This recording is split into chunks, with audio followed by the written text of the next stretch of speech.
Happy Monday. Welcome to the sneak preview. I'm Connor Zagari, I'm Caleb J. and today's a big one of the biggest films of the year, and my most anticipated, The Batman. A true gem and one of the best Batman films of all time. We have a lot to unpack about this thing. This is big. But first, let's take a look at what happened last week in film.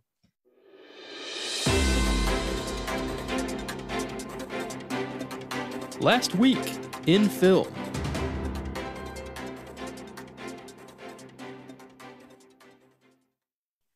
First up, 4 trailers to discuss. First, we've got the final trailer for Morbius, which is still claiming an April 1st release date. Here's hoping, fingers crossed. At least this time, we got to see a little bit of Matt Smith's villain, whose name escapes me because I don't think they've told us yet. But yeah, I'll see it. I'm apprehensive, but whatever. Yeah, I'm going to watch it, but my hopes of this being good have dwindled so much because I think before that last delay, the Batman was going to be one of the final holdovers from the pandemic. One obviously, other than Tom Cruise, finally needed to keep delaying his fucking productions. But Batman was one of like the last major ones, and then they did this fucking move, and the whole delays worried me from the beginning because it just felt like instead of writing the high that they should have been writing when No Way Home came out and coming out with this in January, they were like, oh, let's add some stuff now, and then they fucking pushed it again, and it's like you guys should have left it the way you fucking had it, rode that high. You probably would have had a successful film, because everyone would have Spider-Man fever in January, but now the Batman's out and you're coming out a month away from Doctor Strange, like. I just don't see it. I'm just not excited. Like I should be, but I'm not. Like I'm going to watch it, obviously, but I'm not hooked. I wonder if Jared Leto will ever get to be part of a smooth superhero film production. Because with Suicide Squad and the Snyder Cut and Morbius, the guy just can't catch a break. Yeah, if anything, this should be a sign. Stop accepting superhero movies, Jared Leto. Just you got an Oscar, you got your island cult, you look like Jesus Christ. Do what you want. You don't need this. Yeah. Next up, the second trailer for Fantastic Beasts: The Secrets of Dumbledore, which comes out April 15th. I'm a little bit more optimistic. I thought it was funny that they put J.K. Rowling's name in this trailer. That was interesting after spending quite a bit of time making sure they distance themselves from her. Warner Brothers is trying to have their cake and eat it too, and I have a feeling that's not going to work out. It never does. Nope. And I'm glad you're a little bit more optimistic because I am still not excited. Like I have not liked this spin-off franchise. I really didn't like the second movie. Dear Lord, did I not enjoy that second movie. Nothing about this is grabbing me. I get it. I don't know. I think I'm excited to see what Mads Mikkelsen does with the Grindelwald character, and seeing him go, have some scenes with Jude Law is going to be exciting. And I am very interested to see the implications of giving a muggle a wand. And apparently you can just give regular people magic, which seems to be something that should have been addressed much earlier. But JK keeps rewriting the mythology in ways that fit this story, and that's not a good sign. No, it's not. And it sucks because like you mentioned it right there with Jude Law and Mads Mikkelsen, those are actors I really like, and they usually do really good. And I do think Jude Law does great as a young Dumbledore. He's one of the few things I actually enjoyed about the second movie, and the fact that those two are going to be sharing scenes together, I think is going to be really exciting. But I just get the feeling that those two are going to be it as far as like the enjoyment of this film, because I think Ezra Miller is coming back, or whoever the long-haired dude is, and I did not like him in the first one. I thought he was whiny and fucking annoying, and he's back, and I'm like, yeah, that's not who I'm excited to see. I don't think it was a smart move to start this out with Newt Scamander as like the main character, because now it has nothing to do with him. Like literally, you could cut him out of the story and nothing will change. So I don't know why that was like he became the main character of this. It doesn't make sense. Like maybe start with young Dumbledore facing Grindelwald and have that be the basis of your franchise instead of Newt Scamander hunting down magic animals on the side in the middle of a giant magic war. You know what it reminds me of? But Gotham. They couldn't decide what they wanted to be a prequel for. yeah, you got to have that vision. I think that's why like X-Men First Class worked out so well. They knew exactly what that was. Better Call Saul. They know exactly the story they're telling. Especially with prequels, you need to be mapped out. You need to know what you're doing. You need to know what parts of the story to include, what parts to not include. Because if you just you start making shit up, stuff's going to get lost. Plot holes are going to get made. You're going to lose your audience. Well, and that's why prequels have such a bad name. You know what I mean? Like a lot of times they do it as a last ditch resort because there's nothing left. Or if they're fucking Texas Chainsaw Massacre 03, you're like, hey, we're super successful sequel. Nah, prequel. Like still doesn't make sense to me to this day. Yeah. So it's like, it's usually a sign of like we don't know what we're doing. Like you said, they come up with shot on the fly. Kind of go back to that TCM analogy or whatever reference. They show you things that no one cares about, like how the grandpa ended up in the wheelchair and how Sheriff Hoyt lost his two friends. Like I don't give a fuck about that stuff. But when you have your ones like you said, X-Men First Class, right? Great example. And really the first two of that prequel trilogy. I know you like it a bit more than most. I'm in the majority that could not stand Apocalypse for the most part. But those first two, like you could tell there was a map out of what they want to do and where they wanted to go. So it worked. We could get on board with it and we could enjoy it. I don't feel like it's never been the case with this Fantastic Beasts series. It was clearly, for whatever reason, J.K. Rowling feeling like she needs money, even though she probably makes huge amounts off royalties of Harry Potter. And that's all it's felt like to me. It's felt like a cash grab. It's continuing to feel like a cash grab because there's no goddamn clear vision. And I thought maybe by getting David Yates on board to direct these films, that okay, we'll have a vision. He's done like some of the better Harry Potter films, in my opinion, in the later half of the series when they went more adult. But even I feel like he has been given nothing to work with, and he is just doing his best. I'm starting to think it wasn't about money with Rowling. I think post Harry Potter, and this is just my speculation, I think her work after Harry Potter, the books she was coming out with, were not getting the same response from fans. I think she was feeling maybe a little creatively tapped out.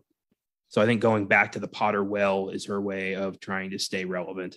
But then, her constant remarks on Twitter are fucking that up. So, pick a lane, either continue a profitable career or shoot yourself in the foot again. I mean, it's a clear option for me, but some people can't help but keep shooting themselves in the fucking foot. Yeah, her and like Gina Carano, it's like, just shut up. You don't have to post it on your social media. My favorite thing about the Gina Carano thing is the weird political movie she's making with like the Hercules guy and all that shit. She's claiming it's going to be bigger than Star Wars. Like, no, it's not. It's like, it reminds me of like in Futurama when Bender's like, I'm going to, for my own hotel with blackjack and hookers or whatever the hell he said. Like, no, everyone who claims they're going to be bigger than Star Wars fades into obscurity so goddamn fast. You know who the last person who said their project was bigger than Star Wars was? John Travolta. The project was Battlefield Earth. God. Yeah. So maybe don't say that. Yeah. I just thought what was so funny about her whole situation was they told her stop. They gave her a chance. They're like, hey, look, not going to fire you, but you need to stop posting this stuff on social media. And as long as you do that, we're good. We're square.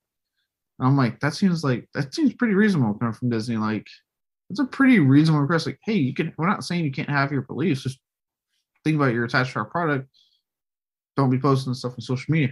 I get that being in the military. Like, we can't just sit there and be like, fuck, blah, blah, blah, and go off. Like, we're in the military. There's certain, I'm not putting certain things on social media because of my job.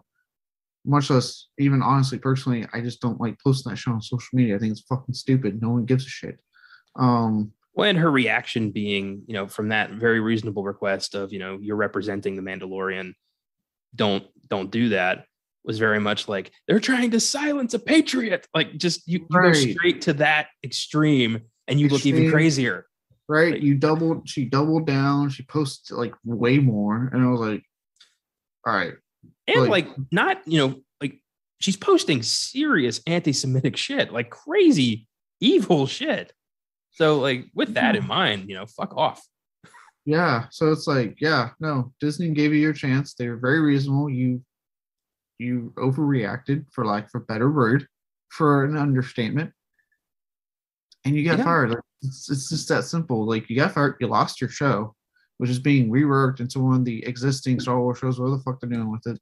I just read apparently they're adding a new character into the Ahsoka show played by Mary Elizabeth Winstead, who's then going to be kind of remolded into Gina Carano's character, and then she's going to like kind of go the path that character was supposed to go. That would be cool. I really like Mary Elizabeth Winstead anyway, so I'd be down for that. Yeah. As far as I know, she's not an anti-Semite who's also an attention whore, so that's a good start.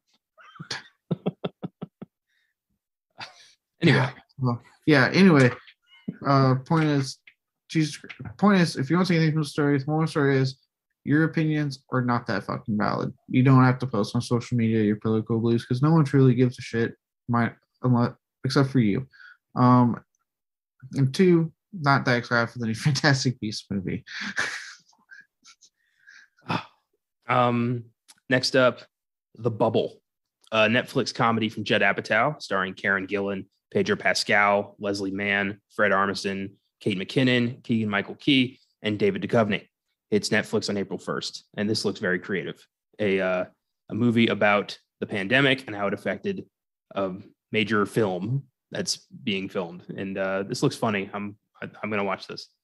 Yeah, dude, like I said, I don't know if they finally are getting the talent to meet their fucking quantity output or what, but between this and the previous for the Adam Project, I'm a little bit more on board so far with the Netflix movies this year. I'm going to check out the Adam Project, and I'm going to watch this. It looked pretty funny. I didn't know David Duchovny was in it, and because I was watching it, and I was like, "Was that Duchovny?" Because it happened real fast. He has like that first quick little scene where you can't see him, and he keeps going. And I'm like, "Is that who I thought it was?"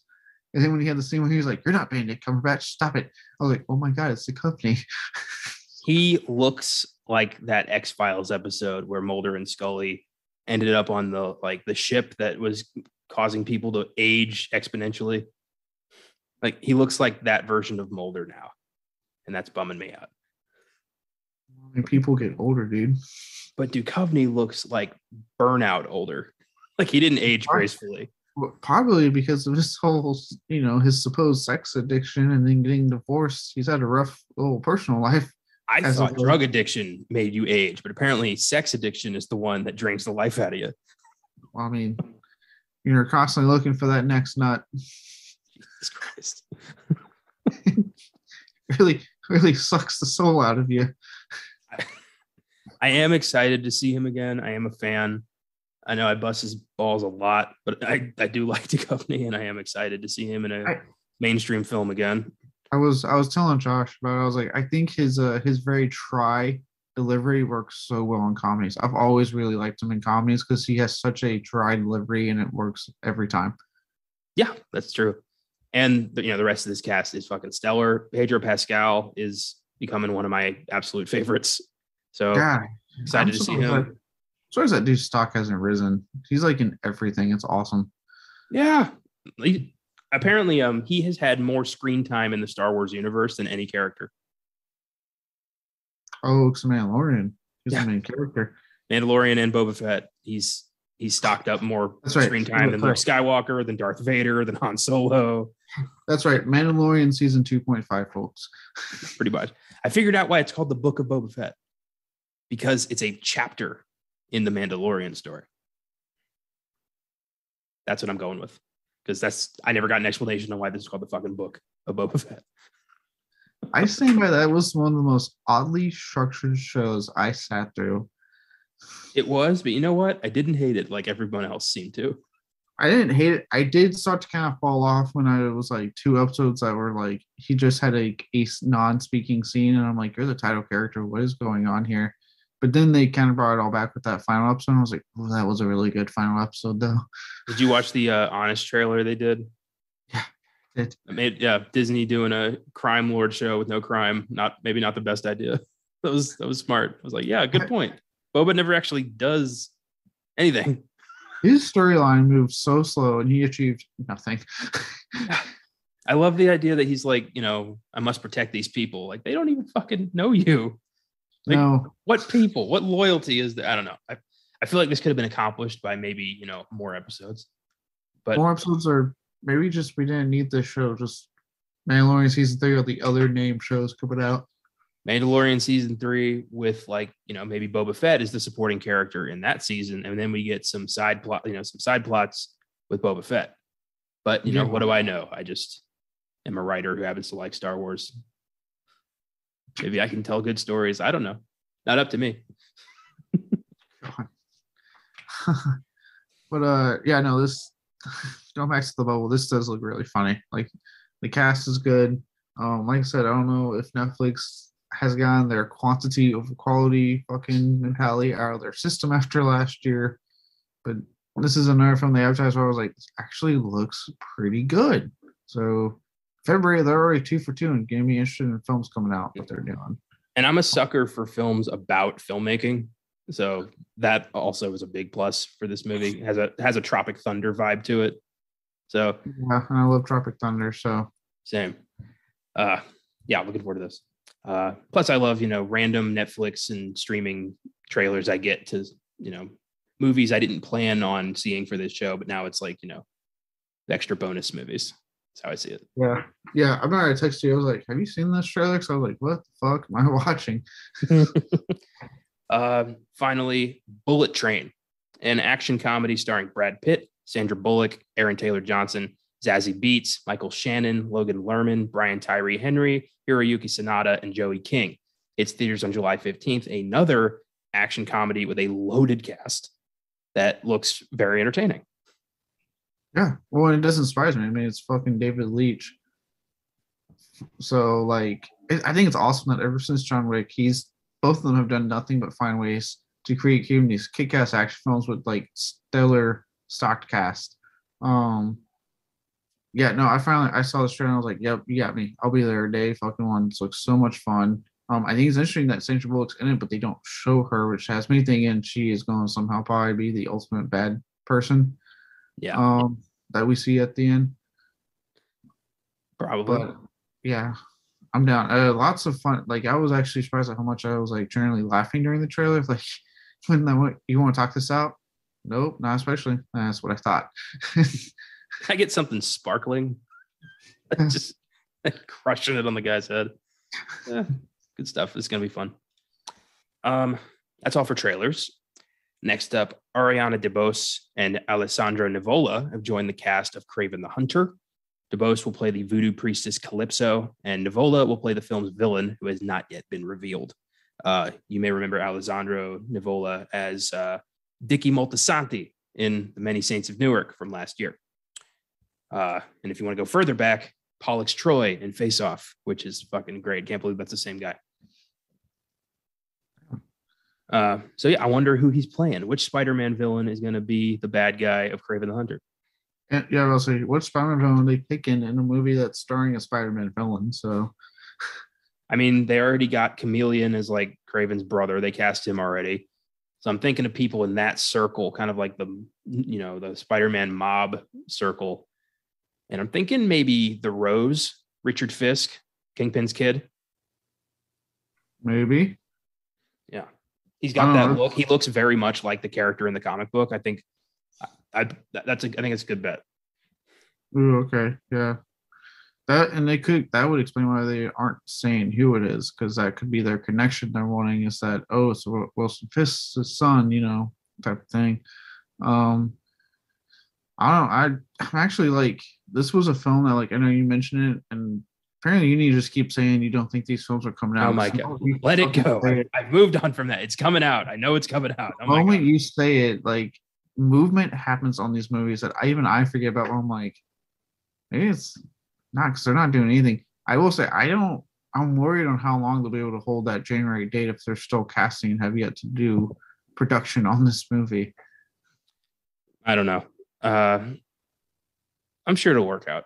And Ariana DeBose, who just I think scored an Oscar nomination for West Side Story, interesting pick for Calypso. Yeah, this is shaping up to be a very interesting cast. Yeah, I still have my reservations about Aaron Taylor Johnson as Craven, but I'm waiting to see some footage of him like bulked the fuck up and like with black hair, because then I'm sure I'll be like, oh, that's Craven. yeah, like I said, I'm not, and we'll get into it when we talk about the Batman. I'm not one of those that's like, oh, this isn't you. I would have blah blah blah blah. I will always give these things a chance because we never know until we see the footage and the movie play out. I'm just saying, like as of now, not the person I originally thought of for the role, but I will wait for the footage to see how he does. Matt Reeves has proved to me that trust footage before you Nolan, judgment. Nolan, Nolan did it, but I still felt like Pattinson wasn't the guy until I saw the Lighthouse and then some Batman footage. I'm like, oh, okay. So I got now I'm learning trust the process. Oh, I was about to say I've been like that since Nolan with Heath Ledger, and I've been like that all my life, pretty much. With like, let's see what the footage is before I get up in arms about who they cast. Well, good for you. I have apparently been a judgmental bastard until about a year ago. So yes, you have. So I need you to work on that. I am working on that. This was weird. Amazingly, there is a sequel to I Am Legend in the works. Will Smith is returning alongside Michael B. Jordan. Akiva Goldsman is returning to write the script. And correct me if I'm wrong, but didn't Will Smith blow the fuck up at the end of I Am Legend? He did in the theatrical ending, unless they're trying to pull a whole switcheroo and make the alternate ending the canon ending, which, if you're wondering what that is, and you don't have the Blu-ray like I do, he lives in that one. Like, they give the body back. Yeah. And it takes in, the creature leaves, and then they escape, which I think was actually technically what the director liked better. Like, everyone on board liked that ending better. That's what they wanted to go with. Yeah. But then the studio was like, no, you got to change that ending. Or something happened where they got told to change the ending. Well, the original ending is the ending of that story. It's the whole point is that in this world that is run by monsters, he's the monster to this society. That's the whole point of the story. I Am Legend. So by not having that, you've ruined the whole fucking point of the story. So this was weird because like when I found out it was after, and I'm sure you have it. I'm hoping you have it listening so we talk about it. But it was literally I read that after I read about the whole Fede Alvarez news. Yeah, I got that. So that's coming. Yeah, that's coming. Like, yeah, I'm okay. I don't want to spoil it because I don't. That's gonna be a fun talk. And I went from like generally excited reading the Fede Alvarez thing, like oh my god, to like what? I Am Legend sequel. It's like, but if you go by the theatrical ending, he died. Why is Will Smith coming back? They're gonna do some shit where he like, is like on the verge of death, but then he uses that serum to like heal himself somehow, or he got like blasted away from the bomb, or they're gonna do some magic movie shit. I wouldn't be surprised if they just try to, fuck with audiences and say like, oh, it's not. We're gonna go with the preferred ending and act like that was the ending we should have gone with all along. You know what I mean? Yeah, the Descent treatment. Yeah. Well, we'll see. There's a good to fair chance this movie won't ever happen. I mean, it just feels like it's on on thin ice already. So I can see Will Smith backing out of this. Yeah, but at the same time, isn't he one of the biggest reasons this is happening? I didn't read further. I saw the headlines like, oh, all right, we'll talk about that briefly. So maybe. I don't care that much about this. I think he's one of the reasons this is happening. Whatever. Well, we'll see. I haven't watched I Am Legend in like almost like over a decade. So maybe I should revisit that. I still like it. It holds up for me. I bought the Blu-ray at a gas station for $3 because I was like, okay. So it's there. I'll watch it. There is a new Alien movie on its way from Fede Alvarez, director of Evil Dead, Don't Breathe, and Don't Breathe 2, and the producer of Texas Chainsaw Massacre. Ridley Scott's producing. Because apparently all Ridley Scott wants to do anymore is serious biopics, Blade Runner, and Alien. Well, and the Gladiator sequel, he has been talking about that quite a bit recently and saying that a script is complete, ladies and gentlemen. I'm saying it right now. A script is complete, and he's talking about shooting it soon. I wonder if anything's going to be mined from that original Gladiator 2, where like Maximus fights his way through hell and ends up in Vietnam. I don't know. I am so against Gladiator sequel. Like, I don't need it. I don't think, with the exception of like The Godfather and The Lord of the Rings, I don't think Best Picture winners should have sequels. Just doesn't feel right. But that's a conversation with another Filmgasm contributor. It's okay. You don't have to go to that scary Oscar world. It's okay. I won't. I don't. I mean, a movie's a movie, regardless of if it gets Best Picture or not. There's a certain gravitas it gets. I feel like it's a complete story that we don't need more of, especially Gladiator. I mean, yeah, I'm just saying, like, I'd care less if it's Best Picture or not. If the story necessitates a sequel, then they are fine. But I know you couldn't care less, but I do care less. Gladiator just does not necessitate a sequel, regardless if it's fucking Oscar win. The point is, Fede Alvarez is doing an Alien movie. I guess yes. So we're getting an Alien TV show from Noah Hawley and an Alien movie from Fede Alvarez. Yes. Maybe they'll connect, maybe not. I don't know. So what they were saying with this,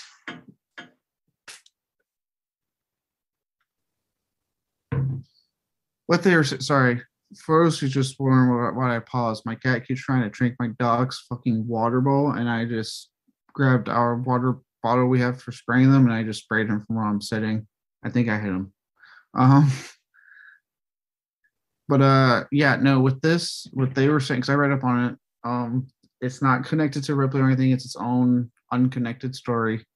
So it's something that I felt like they should have done. I stand by it with a lot of these franchises. Well, I'm saying by it, but then, I saw the Lord of the Rings trailer and wasn't that impressed. That, like, you can make these stories without centering around these characters you're so determined to center around. Like, you have a whole universe you create. Fucking play with it. That's what it sounds like they're doing. It's going to be unconnected to that stuff. I don't know. So I'd like, as far as the show, I don't know how connected to the show will be, because Noah Hawley's been pretty, like, silent about what he's doing with them, and that show's not coming out till 2023. If they're just announcing this, I'm expecting the movie to around the same release date, depending on when they start casting and things like that start happening. So, well, an Alien movie with like the level of gore Fede Alvarez is known for, this ought to be interesting. Yeah, I'll say, if anyone to me has proven that they could be able to do this, is Fede Alvarez. Like, he'll give us the gore, he'll give us the practical effects. Like, he's going to give us what we want in Alien film. So I'm personally, like, really excited. Ridley Scott, he had his chance, as far as I'm concerned, to come back and give us the films we wanted. And now that we got Prometheus, Alien Covenant, so yeah, let's have some new blood, have reigns like they should do in fucking Neil Blomkamp. But Scott apparently didn't want that to happen. That version sounds awesome. So, I wonder how involved Ridley Scott's going to be as a producer, because, I mean, this is his baby. I wonder if he's going to pull that card.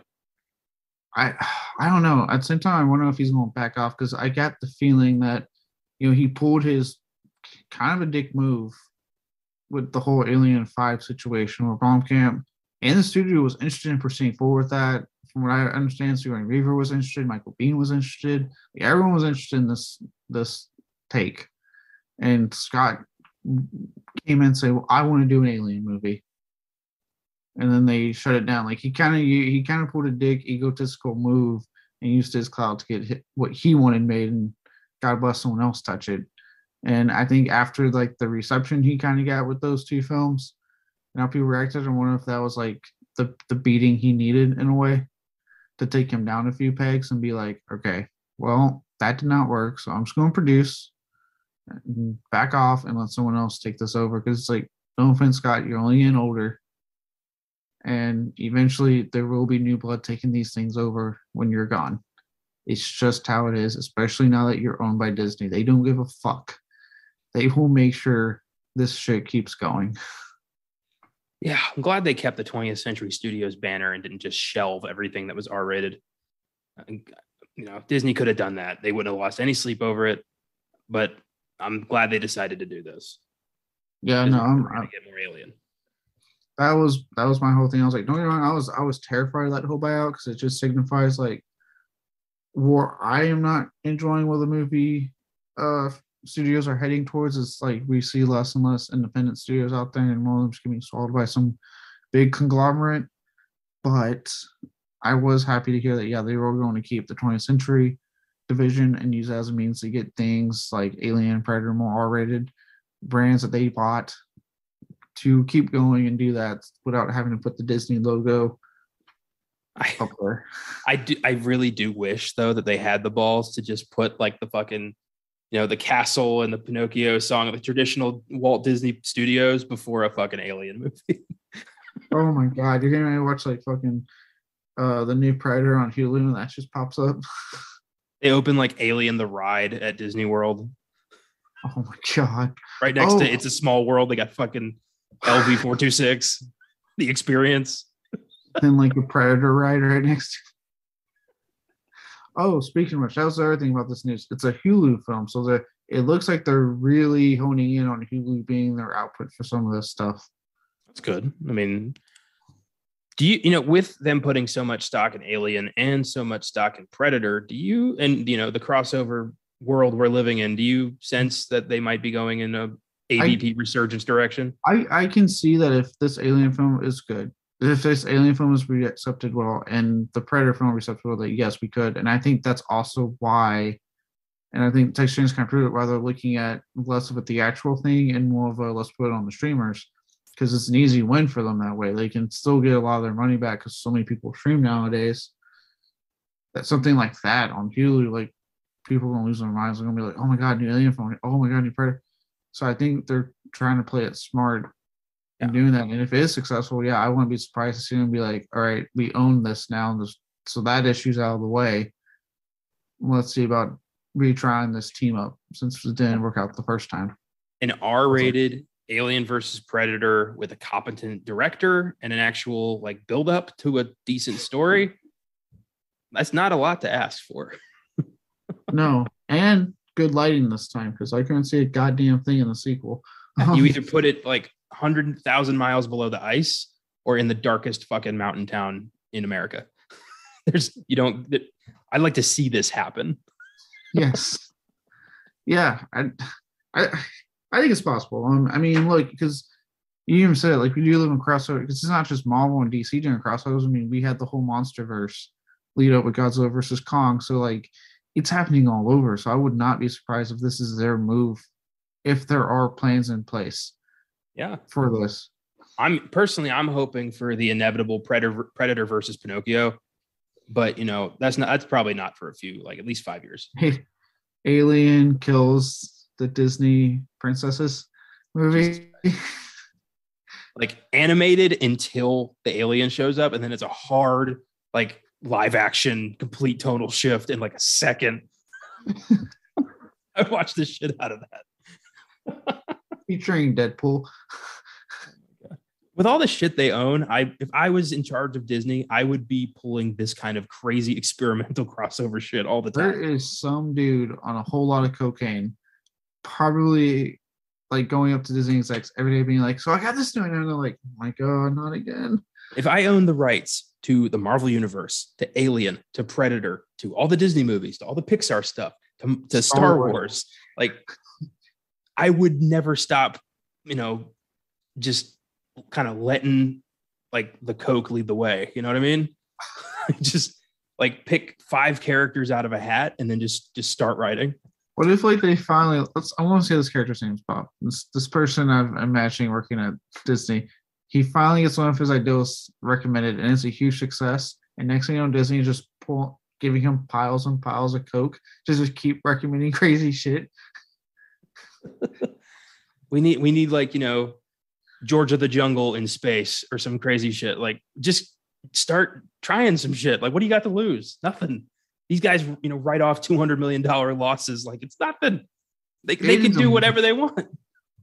It amazes me. Most movie companies like, or in serious financial situations in a movie that they have flops. Disney's like 200 million. We lost like 200 with that, and it wasn't a success. Whatever. But like, I mean, in a world where, you need a hit, who is not going to want to see that? Like, even if you have no interest in those properties, out of sheer curiosity, you're going to be like, I want to see George of the Jungle fight the Predator. Like, I want to see what this is. What, Cinderella shows up and beats the shit out of it with a glass slipper? All right, yeah, I'll take it. There's a movie coming out called Amityville in Space, and just that title alone makes me kind of go like, kind of want to see how this plays out. Is that even what? Yes. They launched the house? Like, how does that work? I don't know. So see, the beauty is public domain right there. See, now that's perfect because I do want to see that because I want to know, what does that mean? That's perfect advertising. Just the title, Amityville in Space. The poster's fucking insane. They announced the title of the poster, and I was like, what the fuck? Yeah, I'm on board for that. But yeah, I wish that, maybe the idea well hasn't run as dry as we thought. People are just not picking the interesting ones. Yeah. Well, look, I've said this many times, like, I mentioned, like, if you're going to sit there and bitch about how, like, Hollywood's outdated, there's something creative going, blah, blah, blah, Wayne, then go show them with your fucking money. I guarantee you we're not getting a Studio 666 type film again for a while because no one fucking went out to see it. But you know what we will probably get if it's a huge, it probably will be huge, more Batman films. So, like, stop bitching to bitch and realize that they are responding to how much money they're getting off these movies, to your money being spent on that ticket to go see that fucking movie. Yep. Okay, so I've got a brilliant idea. Paramount owns the Star Trek franchise. Paramount, I believe, owns the Jackass franchise. Star Trek 4 is the Jackass crew. Just doing crazy ass stunts in fucking outer space. I would watch the absolute like shit out of that. And then like halfway through the crazy stunts, the Klingons show up and they got to be like legit Star Trek fleet. I would love that. They should have the actual Star Trek cast as well, getting exasperated with them. Oh, dude, the Star Trek crew finds a strange new world and it's like Planet Jackass run by King Johnny Knoxville. And that's just their world. Like Jackass has never taken place on Earth. It's been on this crazy ass Earth lookalike.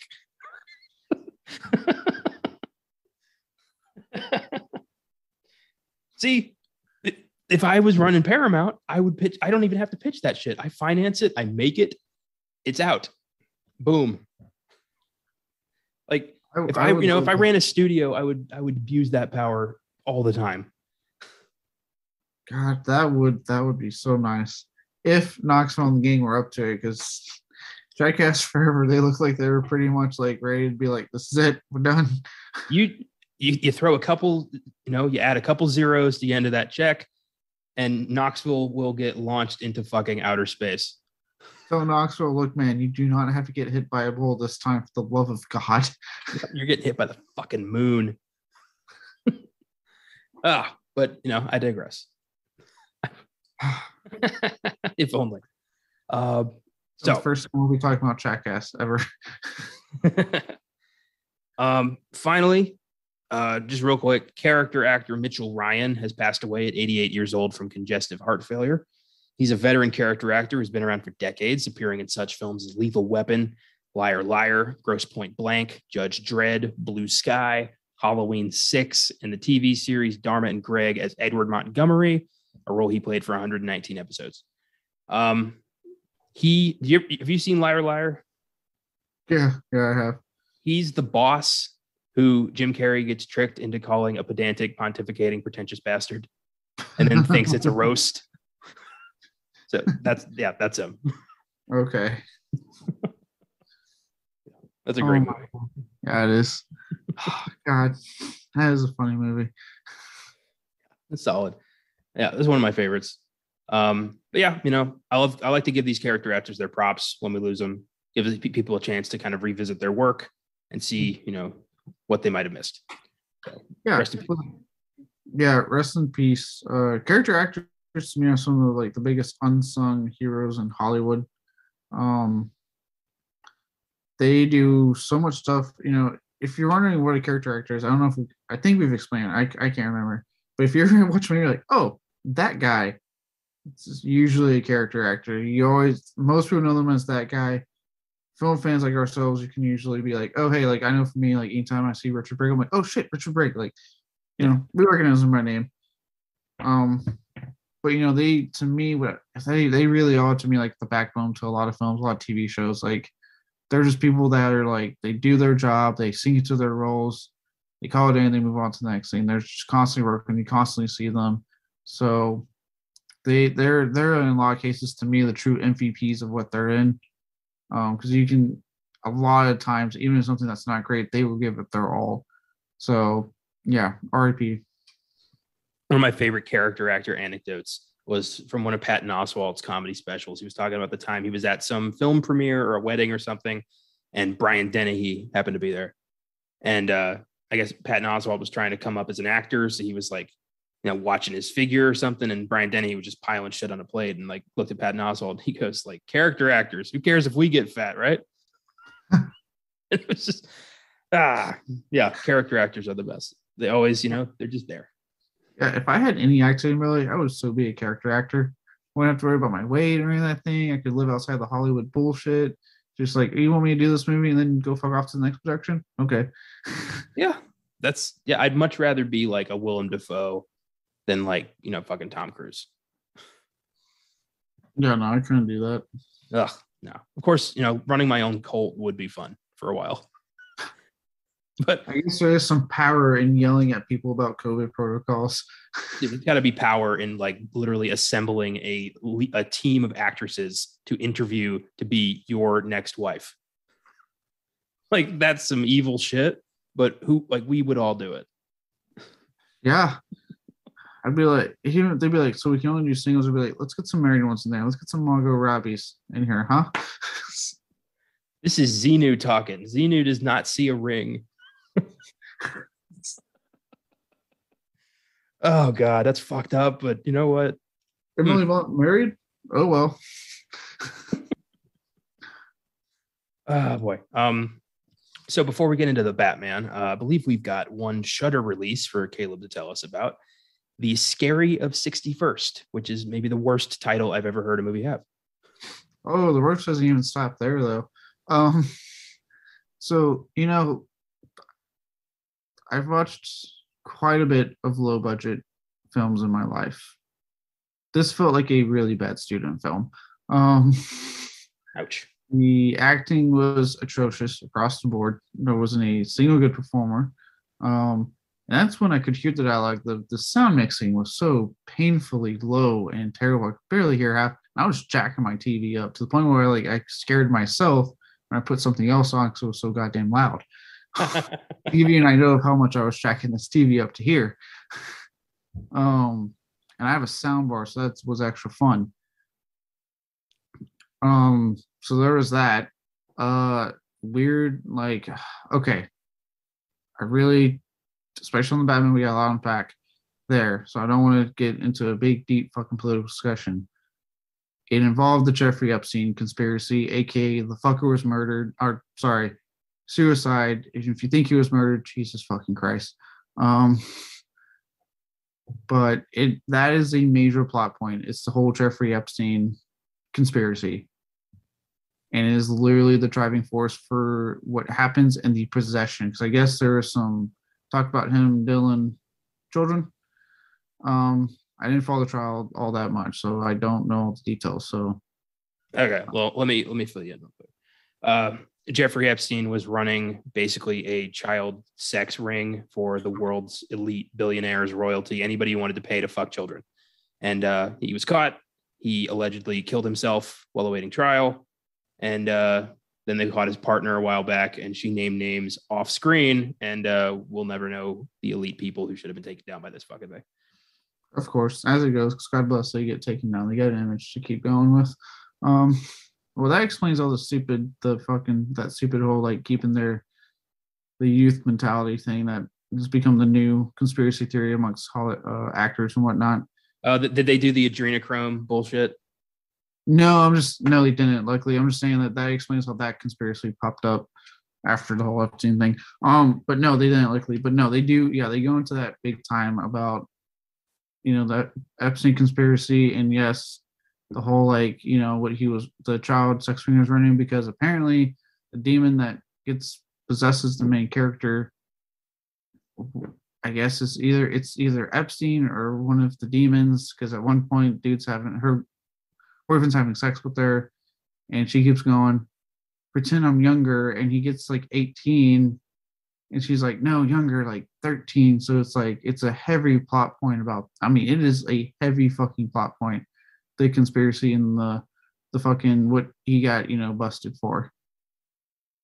What the fuck? This is like this just fucking happened.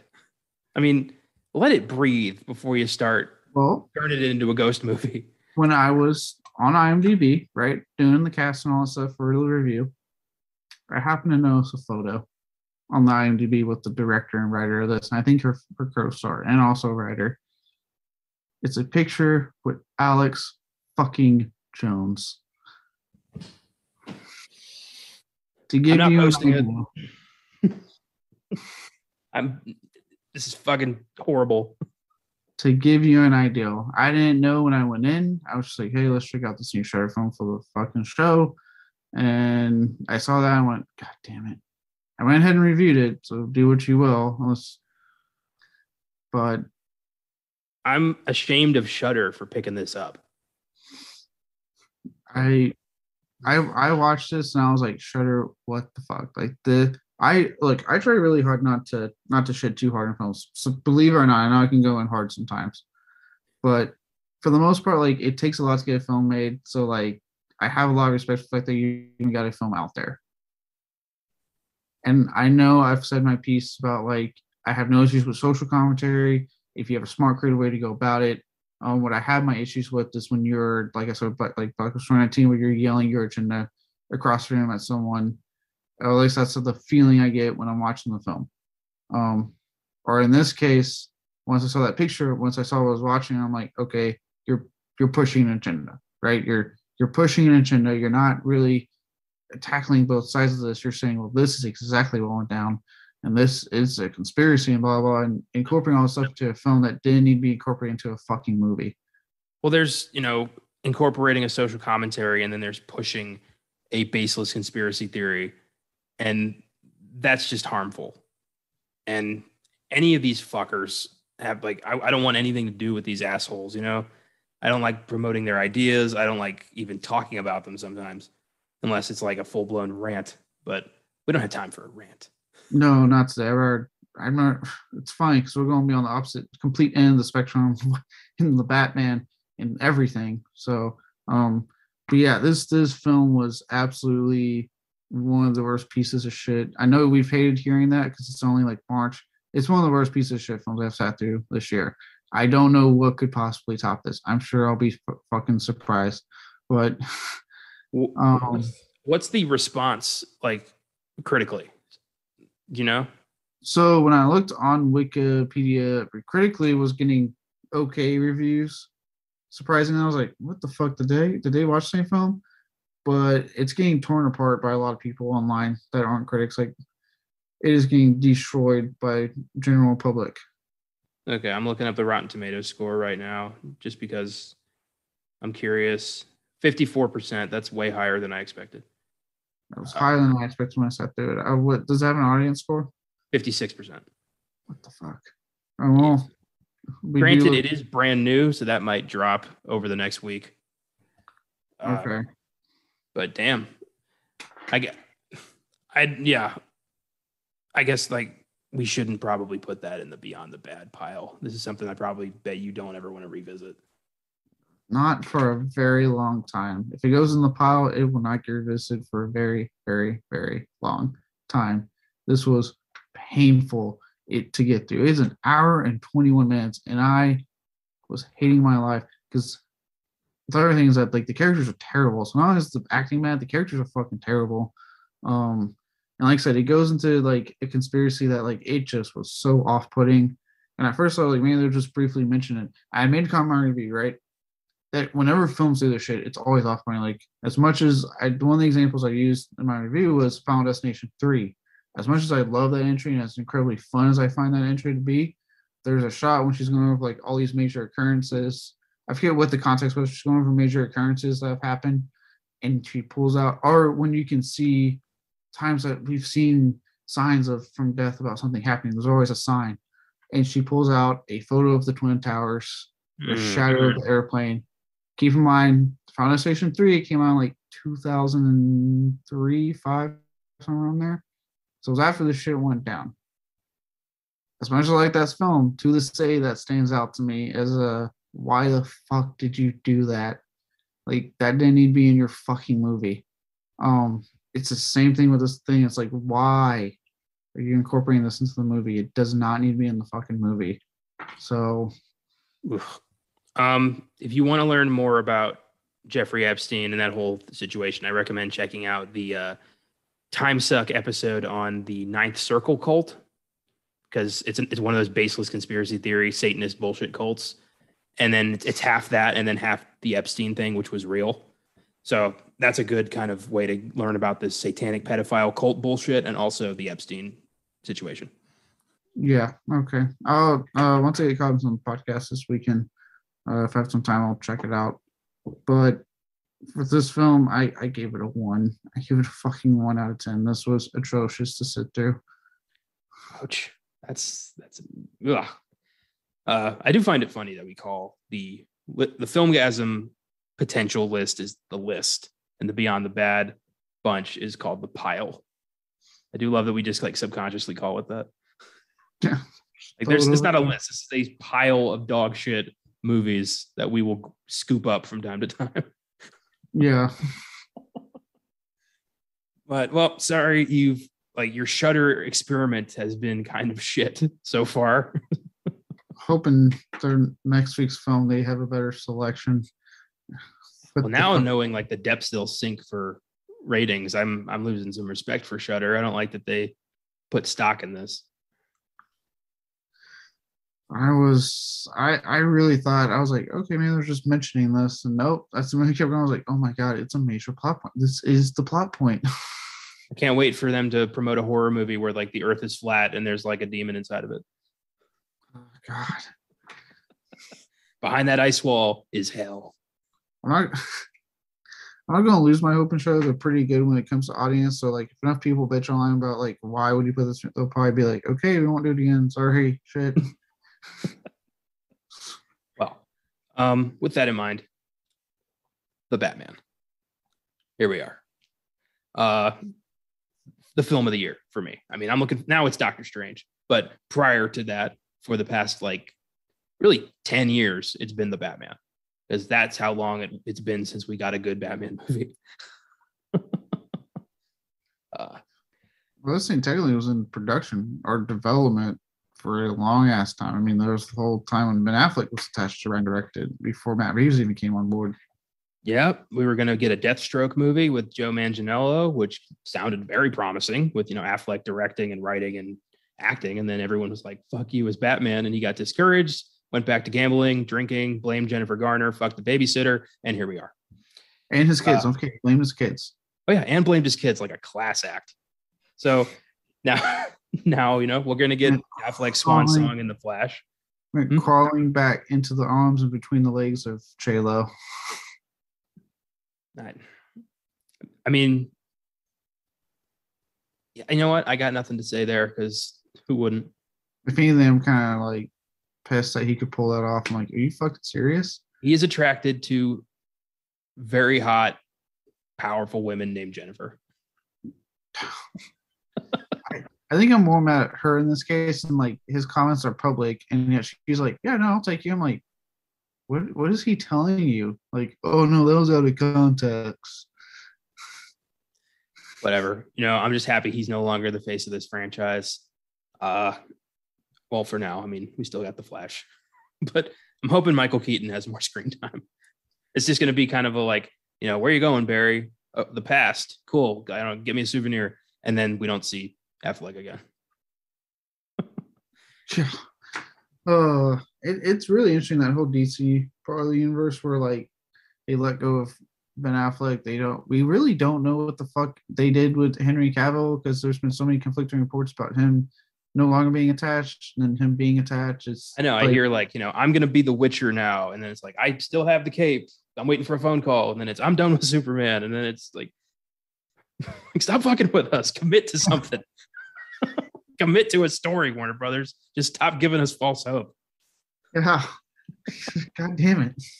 Yeah, it's frustrating. I guess, Momoa and Miller are in it for the long haul because, well, I was going to say what else are they doing, but actually quite a lot. So I don't know. I'd say Momoa's very bankable star. Miller's somehow, I don't understand it. Miller, he brings in the emo tween audience. They all think he looks like an Adonis. Can we just bring back the emo bands from the early 2000s when we were kids that attracted the girls? They were homeless, they were off to the side, doing their thing. Fall Out Boy wasn't hurting anyone. My Chemical Romance wasn't hurting anyone.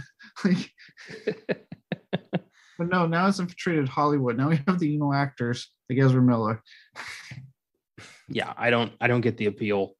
But then again, we've never really gotten an opportunity to see his Flash shine. So maybe this Flash movie will be the moment where we, I'm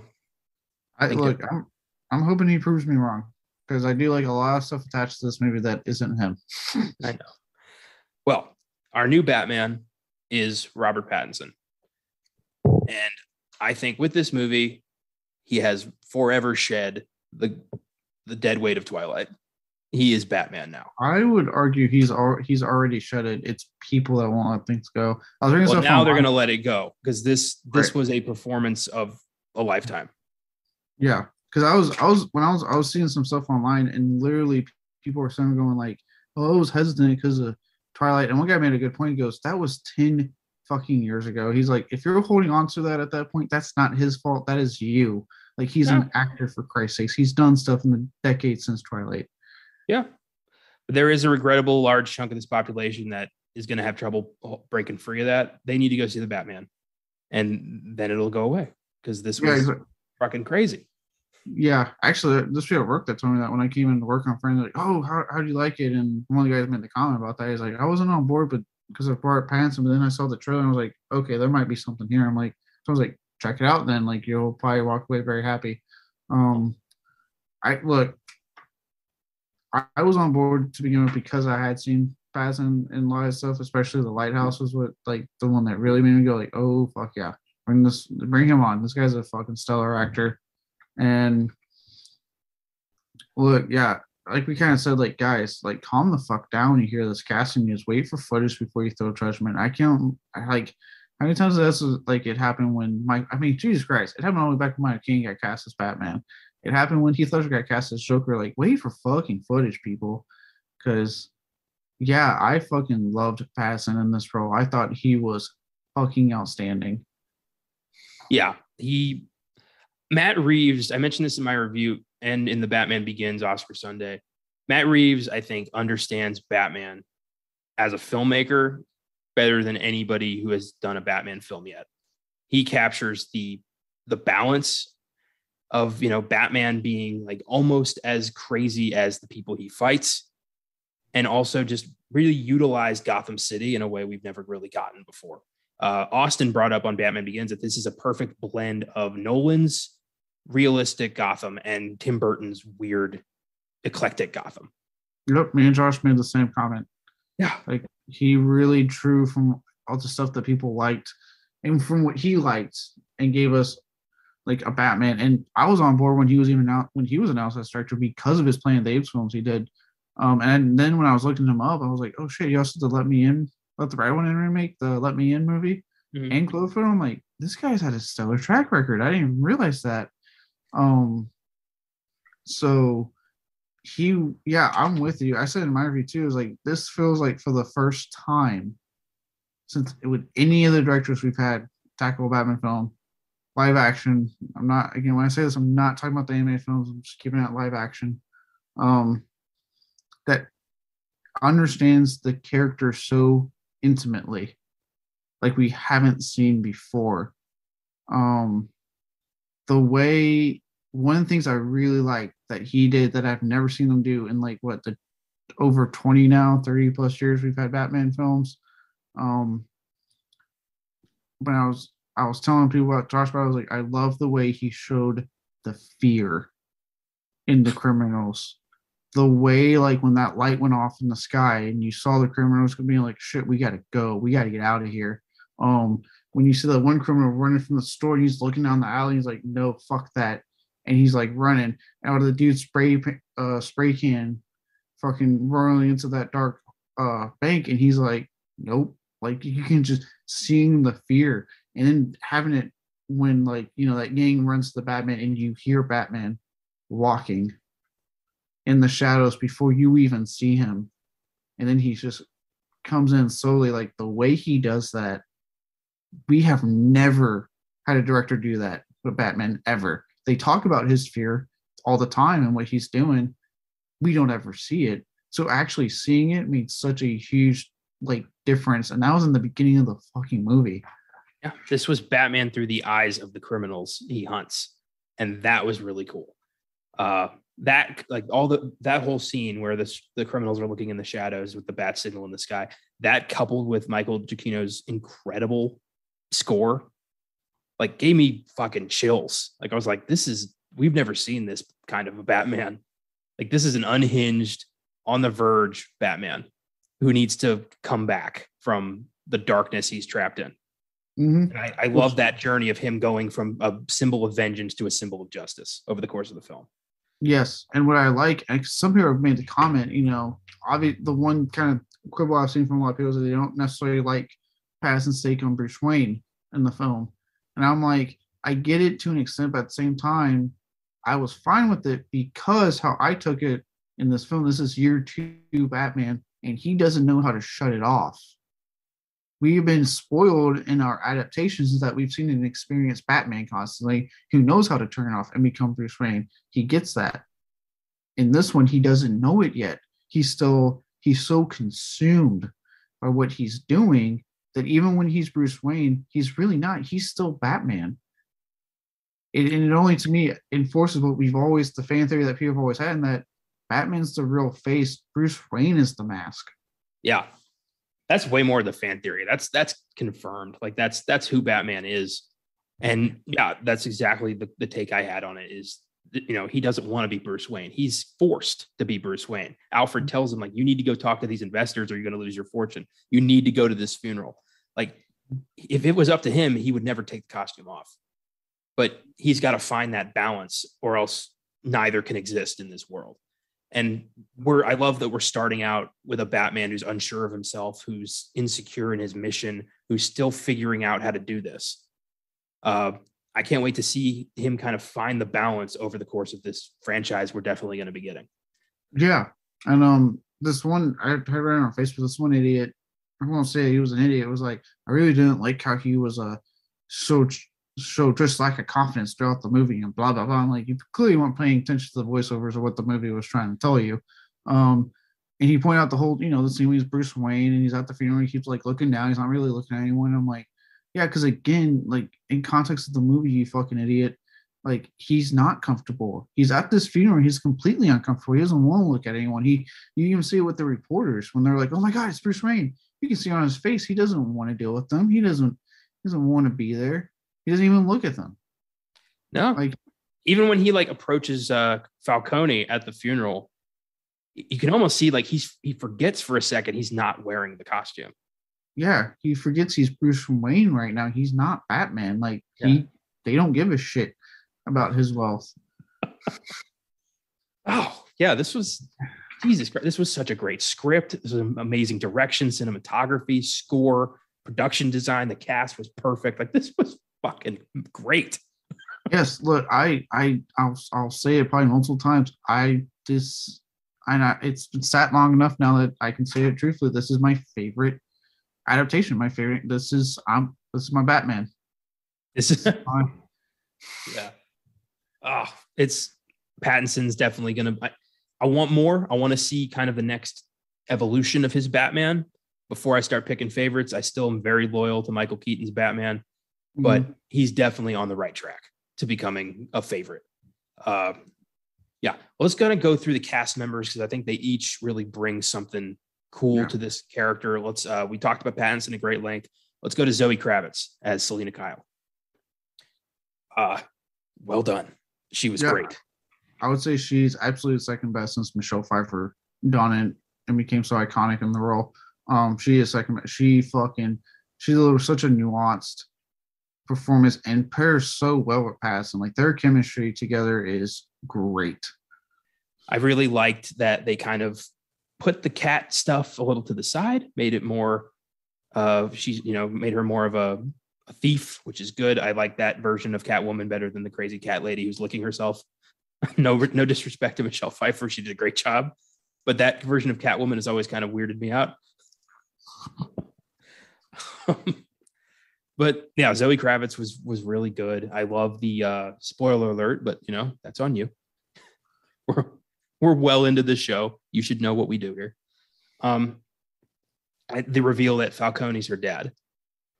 I just watched a Batman animated movie like the day before that had that exact story. So I was like, I'm glad I watched that because it borrowed heavily from that. I was like, oh, this guy's doing his homework. Yeah. Well, I had read that Matt Reeves was inspired. I don't know if it relates at all, but he was inspired heavily by Year One, Long Halloween, and a storyline called Ego. Mm-hmm. Those were his biggest three inspirations, and the Arkham games. He said he did get some stuff from there. Outside of Batman, I know he said his two films that heavily influenced this were Seven and Zodiac. Which I totally saw when I watched the movie. Oh, you could feel it. Oh yeah, and it was actually funny when we were watching it, and I mentioned this because me and Josh went to go see it, and I remember Josh leans over to me at one point. He goes, "I would really like a Long Halloween adaptation from this guy," and when I told him that, he goes, he's like, "Yep, I thought I was seeing that in Year One," and I'm like, yeah, and that's what I love is that his influences you could tell, and I don't mean that in a negative way. It was like you could tell. In a very good, and I mean that in an absolutely good way. And yeah, Zoe Kravitz is such almost like the femme fatale role, because this is very much this is the normal Batman he promised us, which I liked quite a bit, and the tinges of horror that we got out of it. And I really like the kind of proto version of every character here. Like nobody's established yet. This is still, everyone's in their infancy. Catwoman is still just a low time, like small time burglar. Penguin's just a mob enforcer. Riddler's just a crazy dude in a mask, figuring out how to his psychosis. Everyone's just kind of almost there, and I love that. This is what I wanted Gotham to be. Yes, like I said, this is the most realized, I think, ward of Batman we've ever got committed to film since Tim Burton directed the first two. Yeah, I'll second that. Yeah, because Joe Schumacher's, as we've covered, is way too over the top, so unbelievably. I can't get into it. Nolan's, admittedly, his world building was dull to me because he just went so realistic with it being Chicago. That's like the road. I can't. I could have cared less about his world building as far as like that aspect of his movies. Yeah, but I definitely did feel influence from especially Arkham Knight. Just the vibe of Gotham City felt a lot like that, and I'm so glad that he used that as an influence. I mean, I said this in the Batman Begins episode, but this feels like the first time we've ever had Batman's future in the hands of actual fans in Matt Reeves and Robert Pattinson, and that is exciting. Yes, you can tell they care about the characters. I said, Matt Reeves clearly intimately knew, but you could tell Pattinson had a clear, also intimate understanding of Batman and Bruce Wayne. Because, like I said, I will defend his take on Bruce Wayne in this film from what people are saying if you just pay attention to what the movie's giving you. Yeah, he's an unstable, psychologically disturbed man. That's who Batman's always been. But it's how he channels that makes him special. And he's still figuring out how to do that.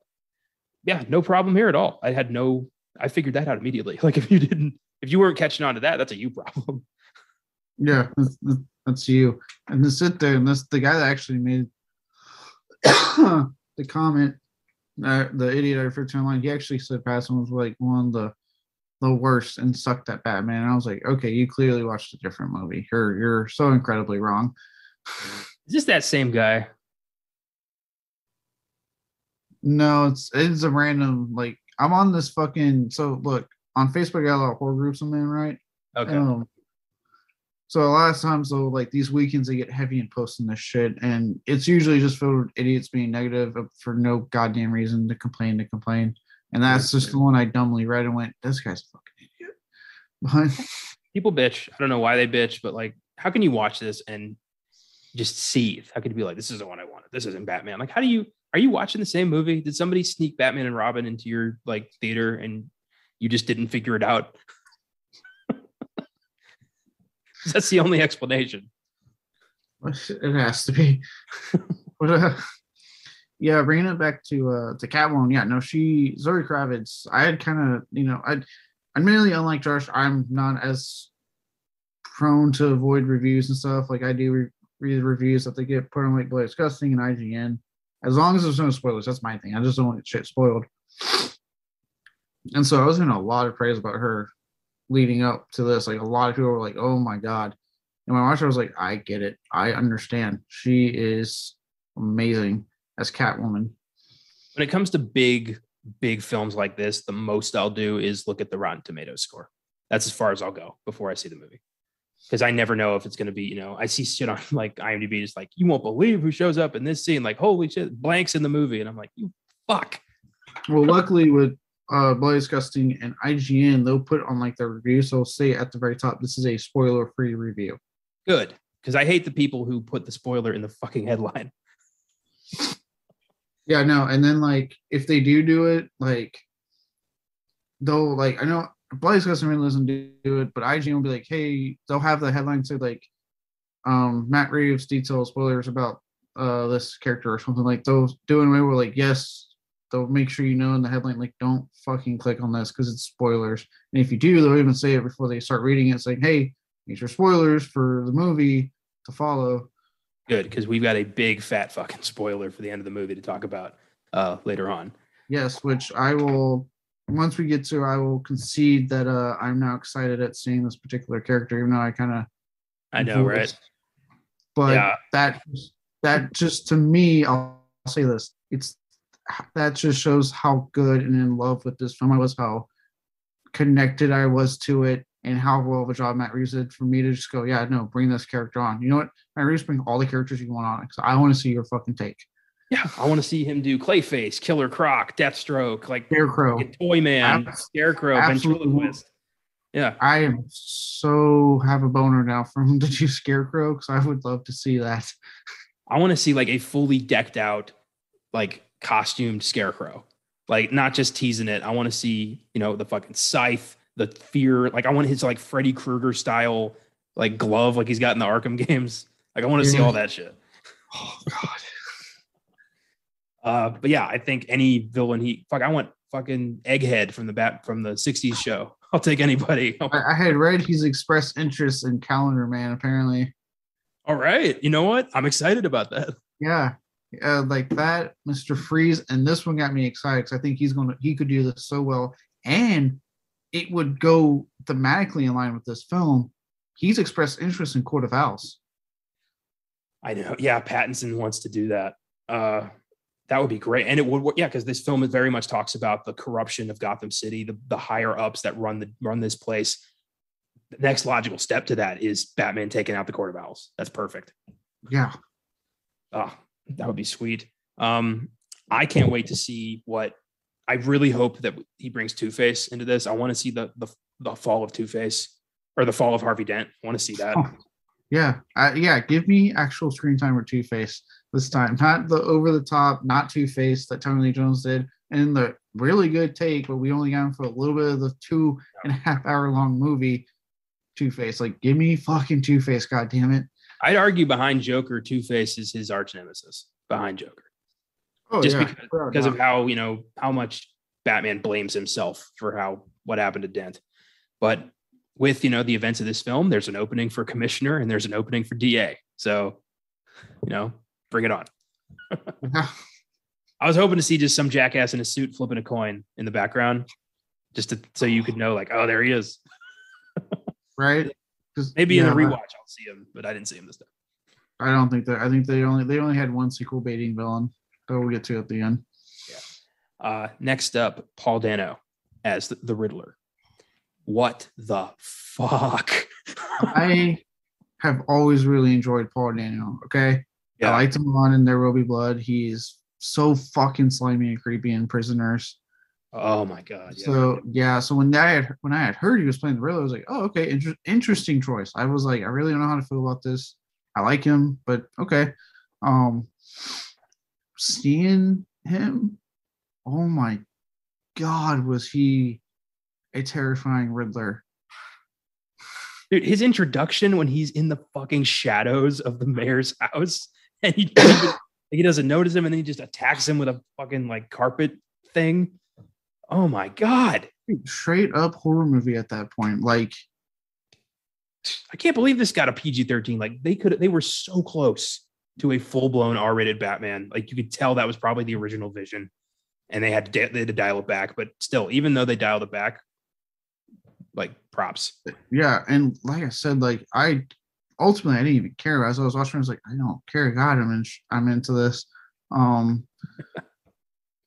Like, yeah, and I remember when, again, kind of going back to the lead up to this film, like they had talked about, like, yeah, it's a film noir film, which are, again, I love that is, if you're going to do a Batman film, that has to be the tone. Like, that's just how the comics are. So to see them finally apply the right tone as well to a Batman film is like, oh my god, thank you. And okay, but with that said, I could really go on about like all the things I love that they, even leading up to this film,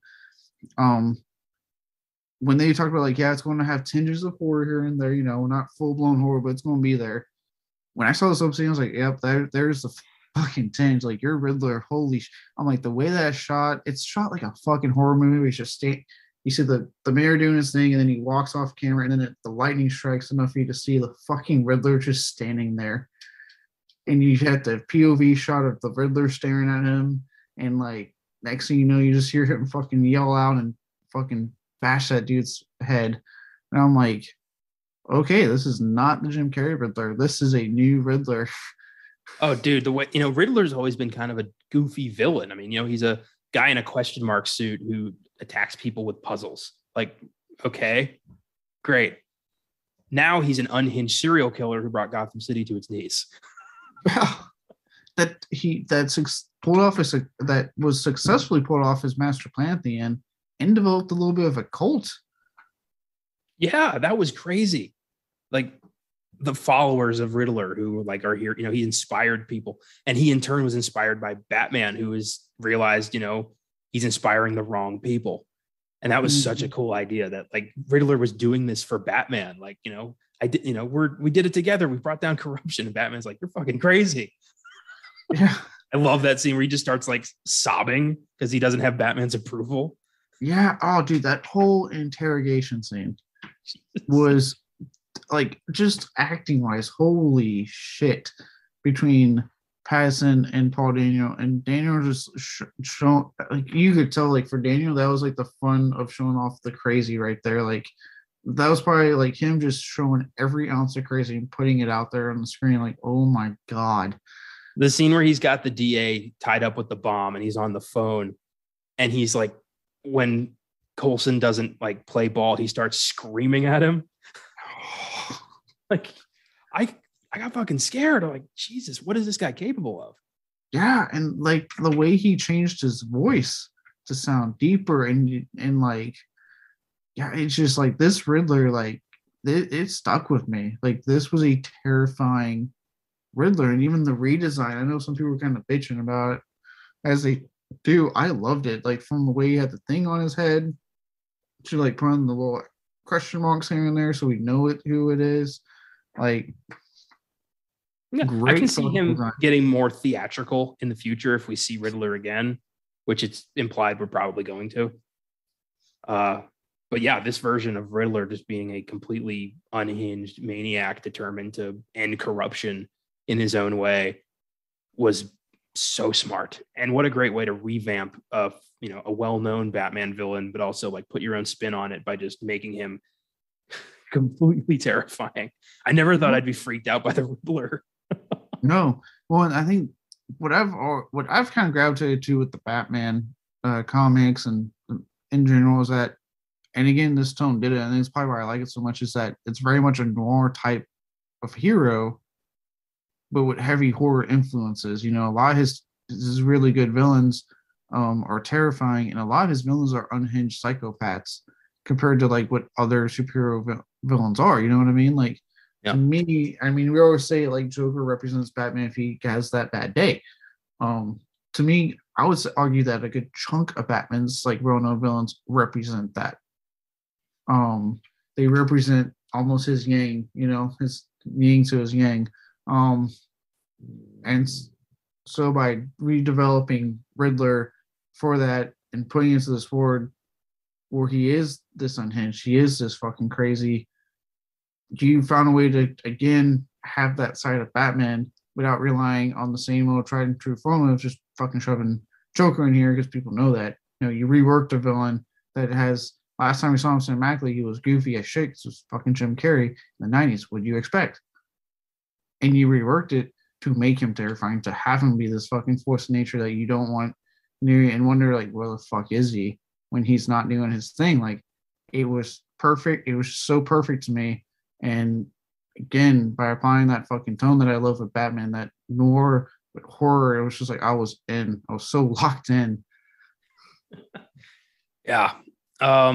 Next up, Colin Farrell as the Penguin. Maybe my favorite of the film, just because of how incredibly transformative he was. Like, I don't even see Colin Farrell in there. The makeup and his performance is gold, and I cannot wait to see the Penguin as like the next crime boss of Gotham City.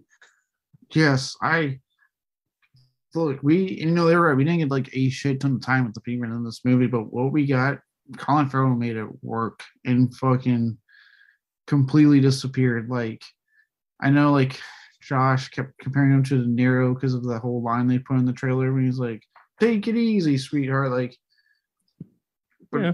And I get it, but I would argue, like, other than that line, he really does make I should really say Oswald, because he's only referred to by his name in this.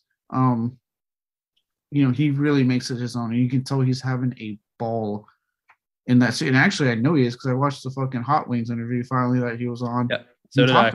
Yep, and remember he talks about that where he thought it was going to be very limiting being in that suit, and he said he found it the opposite. It was so liberating, and you could tell that for him, he was having the fucking time of his life just being able to be in this makeup and not worry about himself anymore because he's hitting on all this makeup and just give out that fucking over the top crazy performance that he could deliver, and it works. And it, to me, him signing on and finally confirming he's going to be in the Penguin show, which I didn't realize was like, it's going to happen. We just haven't confirmed if Colin Farrell will come back. And I'm like, why would he fucking announce the show?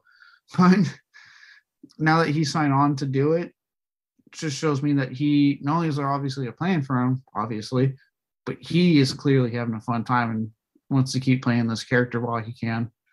Well, I love that we're getting a Penguin like prequel series, and we're also getting a fucking Arkham series.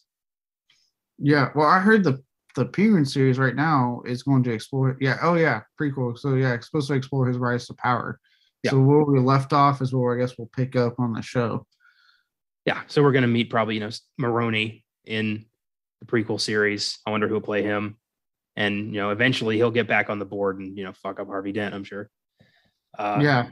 I am very excited, and he had so many great, and again he had so many great moments in the little time he had, like the whole chase scene between him and Batman, and we see in the trailer he's like, I got you, like, and that look he gives when the fucking car just comes out of the flames, and he's just looking like, shit. Dude, the car chase was my favorite scene of the movie. That was so fucking cool. And just weaving through Gotham traffic, that fucking ramp, he just zooms up. Can we just say, like, real quick, I know we're going to talk about our favorite bits and kind of go through the film, but just real quick, the reveal of the Batmobile was one of the coolest fucking things. Because I'm watching, going, they haven't showed the Batmobile yet, but fucking Matt Reeves, again, having that intimate understanding and knowing what the audiences want, goes, no, I'm going to wait, and you're going to get a fucking reveal because we all know you want to see the Batmobile. And the way he did that, where you just hear the, and it's like, I love, like, as it's like he's turning it on and like just like revving the engine, the oh shit look on all their faces, like, oh shit, he has a car now. Yeah, that was fucking epic. Yeah, I love the little teases of like the Batman that we know and kind of expect. You know, like when he glides off the tower and fucks his shit up. That looked so painful. It's not, he's not graceful. He's not world's greatest detective yet. I like the constant reminds of that. But yeah, the car chase with Penguin and then just like walking up to the car, like, Jesus Christ, like this is Batman. This is, yeah. Even that was this great scene. But talking about like when he takes that fucking hit, even when he jumped off the building, I liked that there was a second hesitation. I like he runs and because usually you see him just run and jump. He's like he's done it every day. And this one you hear that moment, he's like, you hear him go, oh shit. Like he doesn't want to do it, but he has no other way off this building. Oh, that's a good segue into Jeffrey Wright as Gordon, Sergeant Gordon, I believe. Yeah, I don't think he's commissioner yet. No, he's not even. Yeah, he's low level. In fact, he gets chewed out by the commissioner for even involving Batman in a case, which I thought was funny. Then it's revealed. Yeah, which is then fully revealed there that commissioner was mostly pissed because he's corrupt. Yeah, and he got a particularly grisly death that we just heard described. He's got a rat chewed through his body. Like fucking hell, man. But yeah, ain't looking around. No, he is not. He's here to make a statement. But yeah, I liked Gordon and Batman's relationship. Gordon, wants to trust him, but he's still very unsure. And there's moments of hesitation where it's like, is this guy crazy too? And Batman's very much like, who can I fucking trust in this city? And over the course of this film, they both realize like they've got a friend in each other and they're going to need that. And that, again, that was another thing I like for once, because we've always obviously had a Gordon in these Batman films, but for me, I would say Nolan did a better job with it, but he never felt important in the Burton Schumacher films. Like it was almost like they just put him there because like, hey, everyone knows Gordon McGap. He's a comic creator, gap him in it. I would say Nolan did a better job of utilizing him, but he never, to me, tried to make the relationship worth it. Yeah. They never really had a whole lot of scenes together. It was just like, it was pretty much like Gordon was just like, nope, Batman's good and I really like him. And then Batman liked him because he saved him as a kid. Like, but there wasn't a lot of interaction, not a lot of like really seeing the relationship on why they trust each other so much. So I felt like with prior adaptations, it was like they forgot that the reason these two have lasted so long in the comics and why people love their relationships, because you get plenty of time between just them and why they trust each other so much. So finally getting that in this movie where they get a lot of scenes together and you're seeing the relationship form and why these two ultimately trust each other was so fucking refreshing and nice. It was great. And I love the, getting to see the reminder that Gordon is constantly having to defend Batman from the law, to be, like they're all kind of, afraid of him, distrustful of him. Most of them are corrupt as fuck anyway. And Gordon has to be the guy who's like, he's with me. He says that several times in the movie, he's with me. And I love that. Yeah, I like the very opening part when he's like going through, and I love how they shoot it from Batman's perspective when they're walking in the hallway and all the cops just stop and stare. And it's Batman walks through, and then that one cop stops him, and Gordon's like, no, he's with me. Let him through. Yeah, he just puts his hand on Batman's chest, and Batman's looking down like, you're going to lose that in 5 seconds. Dude, I love that. And that's why that's why when people are like, he's the worst, I'm like, no, fuck you. What Robert Pattinson was, again, good acting is not what you're hearing, it's what you're seeing displayed on their face. That is good acting. That's why I will always defend the people that play things like, Leatherface and Michael Myers and all those guys, because they have to emote without fucking saying a goddamn word. what Pattinson pulls off by just staring at people and you seeing that rage boiled up in him. And yeah, because I got when you that him, you can see it where he's just like he's fighting every urge to not fucking destroy this police officer because it pisses him off immediately. And I love that. Well, I love that Batman doesn't really have any loyalties yet. Like it's just really Alfred and Gordon is an unsteady ally at best. I mean, he attacks a lot of random people in this movie simply out of like untethered rage, and it's cool. We'll get more to that when we talk about our highlights because there's a scene with the cops that I really want to talk about, but not quite. Oh yeah. Jeffrey Wright is fucking. He is the I put him up there with Gary Oldman for Gordon. He is so good. Admittedly, now this is one where I say like I might give the edge to Gary Oldman because I do really like him as Gordon, but it's hard because I would make the argument that Jeffrey Wright is right up there with him. Yeah, Wright did an amazing job. I really liked his chemistry with Pattinson. I believed him, as a cop who's a head above the rest of these, corrupt yahoos, but he's also hiding it because he doesn't want to get, shot like in the back at some point. So yeah, well done. I mean, Gordon in the Dark Knight trilogy, you always just, bought the fact that he was righteous, that nobody would really go after him. And this one, you get the vibe that like, if he's not careful, if he, confides in the wrong person, he's never going to be seen again. Yeah. Which is why he turns to Batman so much because he knows he can confide in Batman. Mm-hmm. And building that relationship, the what we need to see to believe that relationship, fucking yes. Andy Serkis as Alfred. My one real problem with the movie, I wanted a lot more of the Batman Alfred relationship. But I get that, Batman's fractured. He doesn't quite trust Alfred, especially now that he knows that he lied to him about his parents. They got to rebuild that relationship. So I get why there's not a lot of warmth there yet. Yeah. That was probably the one very minor thing I had was I wanted more Andy Serkis as Alfred. Because what we got, I liked. And I was like, okay, yeah, no, I like what I have. You can tell like this is going to be a good Alfred. Like I'm laughing when he's like reminding him like you need to go see those investors. Like, could you please put some better clothes on? Like, or when he gives him his cufflinks, like you can see the fatherly love he has towards them. Even that scene when he tells Bruce Wayne the truth and he's like getting very emotional. So you can see the fatherly love there. But again, I just wanted more. But again, in context of how long this film is and what the story they're trying to tell, I understand why we did not get a whole lot of Alfred. It's probably stuff that I'm sure he has plans for like a sequel to incorporate him more into it. I'm just very happy that Matt Reeves didn't kill him because I was pretty damn certain that was happening. I know. I got scared. I was like, oh shit, are we really going to see Alfred die in this one? I love the little bit of dialogue where he mentions that he taught Bruce how to fight. This isn't a Batman who's been trained by Ra's al Ghul. He's not an assassin.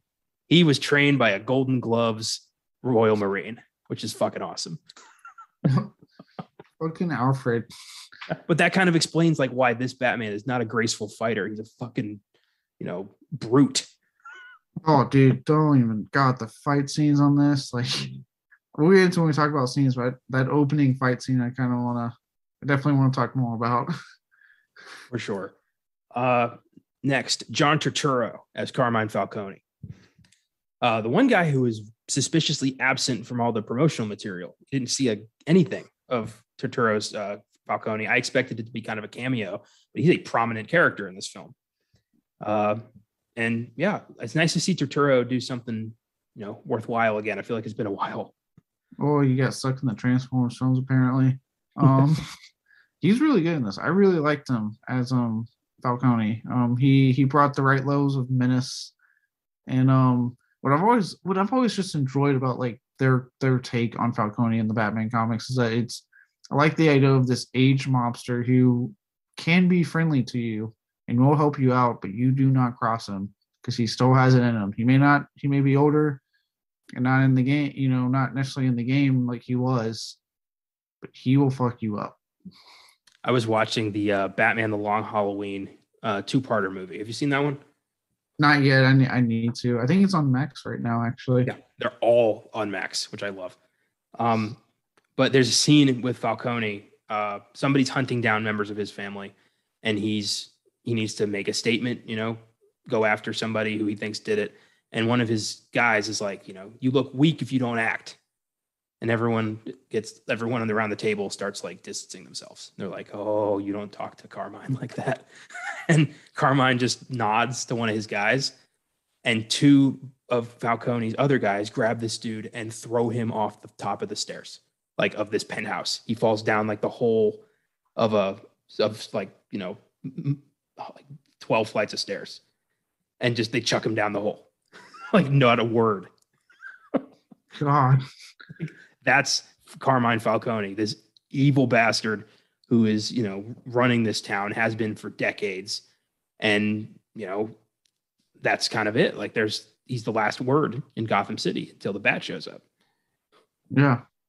And even and that is one thing I remember I enjoyed about Gotham was like the interplay that they had put with Falcone and Gordon in Gotham in the show. Or even like Gordon had to go to him for help sometimes, but it was like Falcone, he knew like I can't cross this guy or else I'm fucked. Yeah.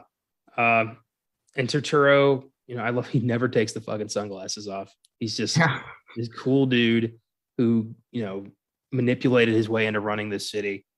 I do like how Sal Maroni's name is just kind of peppered throughout the movie. And we never see him, but we're going to. Oh, yeah. Well, what I love is that, like, I want to say in the comics, Maroni's already was, like, second fiddle to Falcone. Like, not that Maroni was, like, not terrifying, but, like, he was second fiddle. Like, you could tell that Falcone was the bigger guy to be scared of. Depending on the comic run, depending on the graphic novel, he's been Falcone's right-hand man. He's been his successor. He's been his rival. He's been, like, his arch enemy, head of another family. So it's really depending on who's writing it. But it looks like, Reeves is taking the arch rival approach.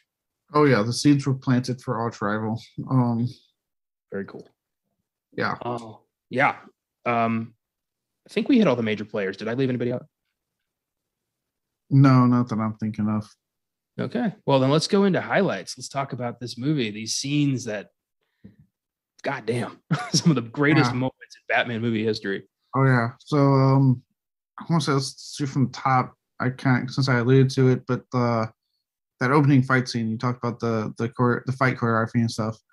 Again, this is coming off what I just talked about that I love so much with like us seeing the shit your pants fear that these criminals have when that signal goes up and when the shadows are at their darkest. To not sound too high, make too much of a hyperbole here.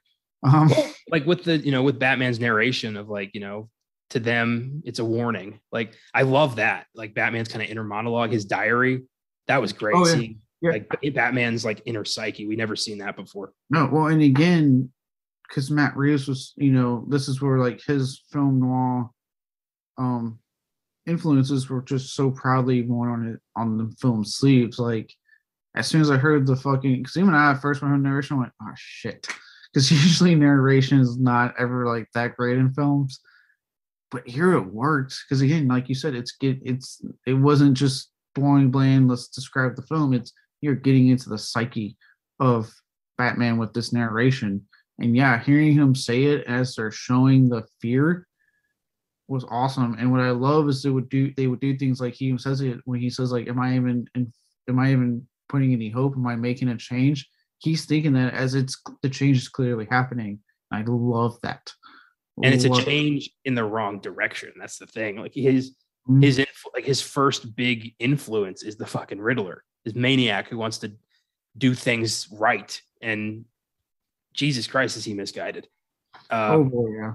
But that opening fight is fucking stellar. And I love the guys have this white makeup, possibly an homage to a certain clown. Maybe I don't want to speculate, but maybe because we may or may not see him in the movie. It's so shit. He may or may not have a developed following. But I like their makeup, and I like when they're trying to attack this guy and they pause and you hear again, I know I already said it, but going back to it, you hear the boots. And it's just a shot of the fucking dark ass hallway. And you just hear. And then you kind of see the shit, you kind of see a little outline. And next thing you know, it's fucking Batman. And I love when they're just like, you have the one, you can tell he's like, I guess, the new guy in the group. It's clearly like, he's clearly shitting himself. He is so fucking scared.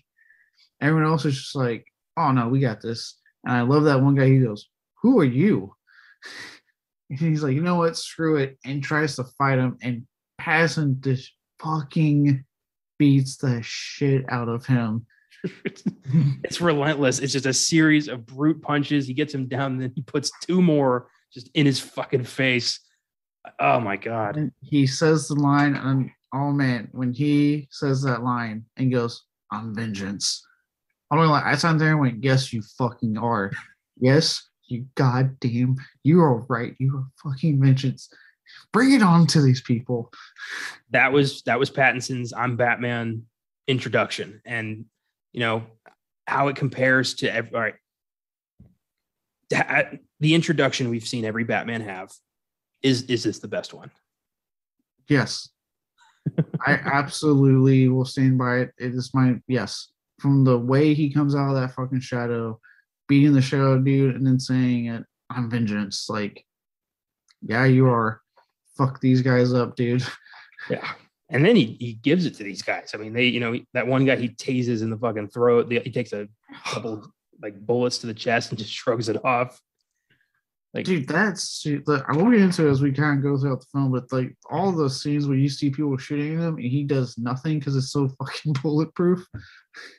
I'm like, oh my God. Later on, when he's walking through the tunnel and that guys have fucking 2 machine guns on him and he's just strolling up to them like he's fucking Superman. Jesus Christ. Oh my God, that whole scene, the way that was shot, where it's like pitch black and all you see is the fucking flashes of the guns and he's getting closer and beating the shit out of these guys. I'm like, oh my God. There were so many. I was leaning forward the entire time. I was like, this is awesome. Oh, yeah. Oh, boy. So I also really like that they kept the Something in the Way by Nirvana. I'm glad they used that in the movie because it was such a big part of the trailer. You want to hear something funny? Because they've been remixing like songs and they're getting slower versions. Like I think they even actually did it with Smells Like Teen Spirit on Black Widow, I believe. A Nirvana song. Yeah, they did that. I for a minute thought, oh God damn it, another slowed down fucking song. Fuck. But then I was watching, and literally the whole time I'm like, you know what, this one maybe slowed down, but this is really good. And then I told Josh like, no, he's like, have you not heard that song? I was like, no. He's like, that's how the song goes. I'm like, oh shit. That's fantastic. That's a great Nirvana song, and definitely glad to see it used throughout the movie. It just added to this bleak fucking Gotham where it's like nothing is, nothing positive is alive anymore. Like everything is, all the joy is sucked out of this city. There's no hope left except Batman. And good stuff. And even then, because it's year 2 Batman, we can see that the city doesn't trust him still. People are terrified of him. Yeah, because again, kind of going back to the opening scene, he saves the guys. He lets the one guy, the scared criminal that did not fight him, go. And then that one guy looks at him and goes like, please don't hurt me. And he had literally just sat there and beat all the shit out of those guys to save him. Yet he's now scared.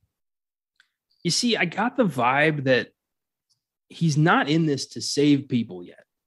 Like he's here to beat the shit out of criminals and like terrify them. Anyone like it's at the end of the film when he reaches his hand towards the drivers where he's like, now I'm going to help people. No, you're right. He doesn't really try to save people. So then I'm just saying, like, to your point, when people are afraid of it, even as an innocent man, after you just watch all these criminals get the shit beat out of them, he's sitting there going, please don't hurt me. I'm like, wow. Yeah, this is definitely beginning Batman. Like even the people don't trust him. No, but I get that though. I mean, if I'm about to be attacked by a street gang and then some psycho in a costume shows up and brutally beats the shit out of all those guys, I want to be like, oh, this is the murderer who's going to end my life tonight, not the gang. They were just going to rob me. This guy's going to kill me. Which I don't know how you feel about it. I really liked his bat suit quite a bit. Yeah, it was like it felt like homemade, but like still, reinforced in the right way. I thought the cowl fit really well. I like the detachable symbol that like worked as a knife. Yeah. Yeah, I thought it was a great suit. I'm looking forward to a bit of an update. The more Batman gets into the swing of things, I'm sure he'll be, turning into the brilliant Dark Knight who has this super reinforced epic suit. Right. And I'm looking forward to seeing what that looks like. Yeah, they can move his neck around. Yeah, that's a nice plus. I meant to pay attention to that. Could he do that? Could he move his neck? It looked like he was moving his neck. Yeah. Good. Very good. Oh boy. So we talked about Riddler's first murder where he kills the mayor, duct tapes his face with the no more lies thing, and leaves a riddle for Batman and the cops. Quick side note, I know we're about to get to another scene. Yeah, I had read some of the prep that Paul Dano did for the character, and apparently he did his own form of like wrapping his head in some shit to get into the mindset of the Riddler. And he showed up to set like that, and Matt Reeves was like, "You don't have to do that." He's like, and apparently, and Paul Dano was insisting. He's like, "No, this is going to help me. Like, just trust me." He's like, "All right." And he did it, and Matt Reeves was like, okay, so that's really good. But then they saw him take it off to like go have lunch, and he was like red and sweaty because it had almost zero ventilation. And he goes, look, if you're adamant about doing it and you're doing a good job, go talk to our costume people real quick. And he did, and they were like, look, we're going to make something so you can breathe. And that's what they did. So they kept what he was doing, but then they made it to where he could breathe in it and still go off the performance he wanted to do without fucking damn near dying. So he was very committed. That's what I'm getting at to this. Damn. I'm just picturing like him, being Riddler, maybe that crazy phone scene where he's just like, no, like screaming at the guy. And they break and he's like, all right, that's lunch. And takes off the green thing, rips off the fucking bubble tape or whatever, and goes and gets like some soup. Like, I love these guys who can just turn it off. It's fucking crazy. Yeah. They need like maybe a little bit of prep to get into the mindset before the take, and then they're good to go. I kind of like that Pattinson, like his Batman, keeps his suit in like a duffel bag. Yeah, like, he doesn't have the like like assembly thing in his like on Wayne Tower. It's almost, it reminded me of the Dark Knight when he tells the guy like I'm not wearing hockey pads. It's like, well, this Batman kind of is wearing hockey pads. Yeah, it's neat. Yeah, again, there's little touches to enforce that this is a beginning Batman. Yeah. So the commissioner's like, he's like, happy fucking Halloween. Like he throws out the film's F-bomb. It's like, yeah, finally Batman got an F-bomb. It's about damn time. I know. I was happy about this. I was like, God, 3-hour movie and you go ahead and just use your one F-bomb. Yeah, I wish it had some more punch, but yeah.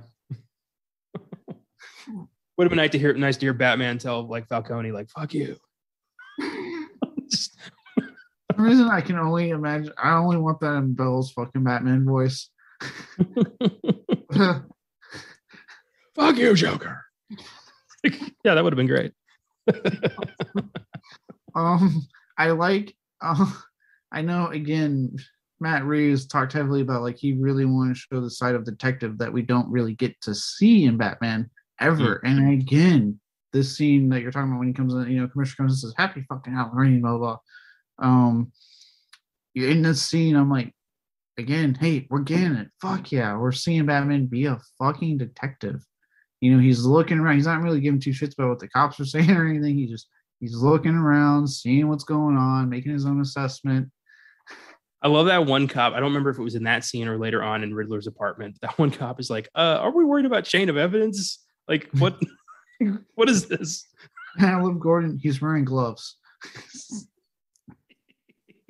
Yeah, that was great. The riddles were cool. I love the "to the Batman" notes that were hidden throughout the movie. The handwriting looked so fucking nuts. Yeah, the handwriting was the sign of a truly demented individual. Yeah. Um, and this whole idea that like this was all hinging on the Thomas Wayne renewal program that was then taken over by the mob and used as this endless source of funds to take over the city. Like, cool idea. And also, Thomas Wayne and Martha Wayne not being saints. Yeah. They were corrupt too, and maybe for better reasons, but they still made a deal with the devil in Falcone. And Bruce having to kind of reconcile the fact that his family's legacy is tainted. We've never seen that before. No, we haven't, and I liked how they explored that. And at first I was worried when they were kind of hinting that there was going to be a connection between Riddler and Batman. I was like, oh fuck. I was a little worried. He's like, oh shit, is he his brother? Yeah, I was getting worried. I was legit, even though I was really into me, I'm thinking, don't fucking make this stupid. Don't fucking ruin what you've built up. Oh my god. But then it paid off, and I was like, oh thank God. But I was worried at first. I like that, and but I'll say it. I am so fucking happy I didn't have to see his parents die again. I am sick of seeing that. It was one of my few negatives to Joker where I sat there going, are you fucking shitting me? I did not need to see the fucking death of his parents. Like, fuck you for putting that in your Joker film. That wasn't even about fucking Batman. Like, it's about Joker. It's inevitably going to become about Batman. It didn't need to be, but yep. I was very happy to finally not fucking like thank you. It's kind of like when Spider-Man Homecoming came out, they're like, do you really need to see Uncle Ben die? No, you don't. Like, no, we don't. We've seen it. We know it. Like, just fucking move past it. I like that they trusted us to just understand. If you're seeing the Batman, odds are you are familiar with the character. You know how it all went down. So just enjoy this. Yes, they did it smart. They referenced his parents are obviously dead, and they made it a part of the plot line. Which once you saw the payoff, I was like, see, that's how you do it. I didn't need to see it. You just made it part of the plot line in a very organic way. I did not have to see the fucking murder for the 50th goddamn time. Thank you, Spider-Man, for No Way Home, from how you handled that line and everything and making it fresh and new. Thank you, the Batman, for not subjecting me to another goddamn dose of parent murder that I've already seen 100 times. Yeah, well done. The solving of the puzzles is cool. I don't want to go through all the riddles because frankly, I don't remember them. No. Honestly, we're getting close. We're getting close to the part where he gets sent to jail. Not sent to jail, but he gets sent to precinct because it has that whole scene at the funeral. Yeah, fuck it. Let's go to the funeral. So the mayor's dead and everyone's sad. And I love that the opponent, Bella Real, I think her name was, is still acting like there's an election. Like, girl, you won. Like, the mayor's dead. You're the mayor. Yeah. I love how she immediately accosts fucking Bruce Wayne there. She's like, hey, Bruce Wayne, so your parents would do philanthropy and you're not really doing much. And I'm like, wow, that's harsh. Yeah. Well, she's like, I couldn't get a hold of you. And he's like, yeah. Like, almost implying like, you're not getting the hint clearly. Yeah. Oh, yeah. I love that she's like, you're not doing anything. And I plan to change that. Like, what does that mean? Like, you can't force him to be charitable. No, first off, he's one of the richest human beings in the fucking city. He can do what he wants. Yeah, he could buy this whole damn city right now if he wanted to, but he doesn't want to because he's a good guy. But yeah, I wonder who's richer, Bruce Wayne or Lex Luthor. I bet Bruce Wayne. Probably Bruce Wayne. I would say Bruce Wayne with the shit. Like, if you go by the comics, the shit he fucking spends on all his contingency plans. Dude, the shit he spends on his alibis. Like when he's just like, Batman, like in The Dark Knight, Batman needs to go to Hong Kong. So I'm going to take the entire ballet on a yacht trip publicly. Like, okay, probably could have done a little smaller, but he can, Probably, yeah, you probably could have just simply not told anyone you're going to Hong Kong. Bruce Wayne, I don't think the ward cared that much. Well, in this movie, in that funeral scene, I kind of wish he just whipped out his checkbook and like wrote her $1 million and said, leave me alone. Don't ever come near me again. There's not more where this came from. Spend it wisely. I really don't want to be here right now, and you're making it worse. Looks at her with that email haircut, just He pulls a Rutger Hauer. Didn't you get the memo? Anyway, yeah. So with at this funeral of this super corrupt mayor that was beloved by the city for some reason, Gil Colson, the DA, flies through the church in a car, gets out, has a bomb taped to his neck, cell phone duct taped to his hand that rings for quite a while. That made me laugh. I'm like, you're pissing off Riddler every time you don't answer this phone. Oh yeah, he's sitting there going, I really need to piss, guys. Answer the fucking phone. Like, what if he had a plan that was supposed to happen in like 10 minutes? Like, he's like, fuck. Where is he? No one's answering. I do like how Bruce Wayne saved the kid. I do too, but like, that car went nowhere near that kid. They got close. Don't you? I feel like the kid would have been fine, but it was kind of an empty sacrifice. Wow.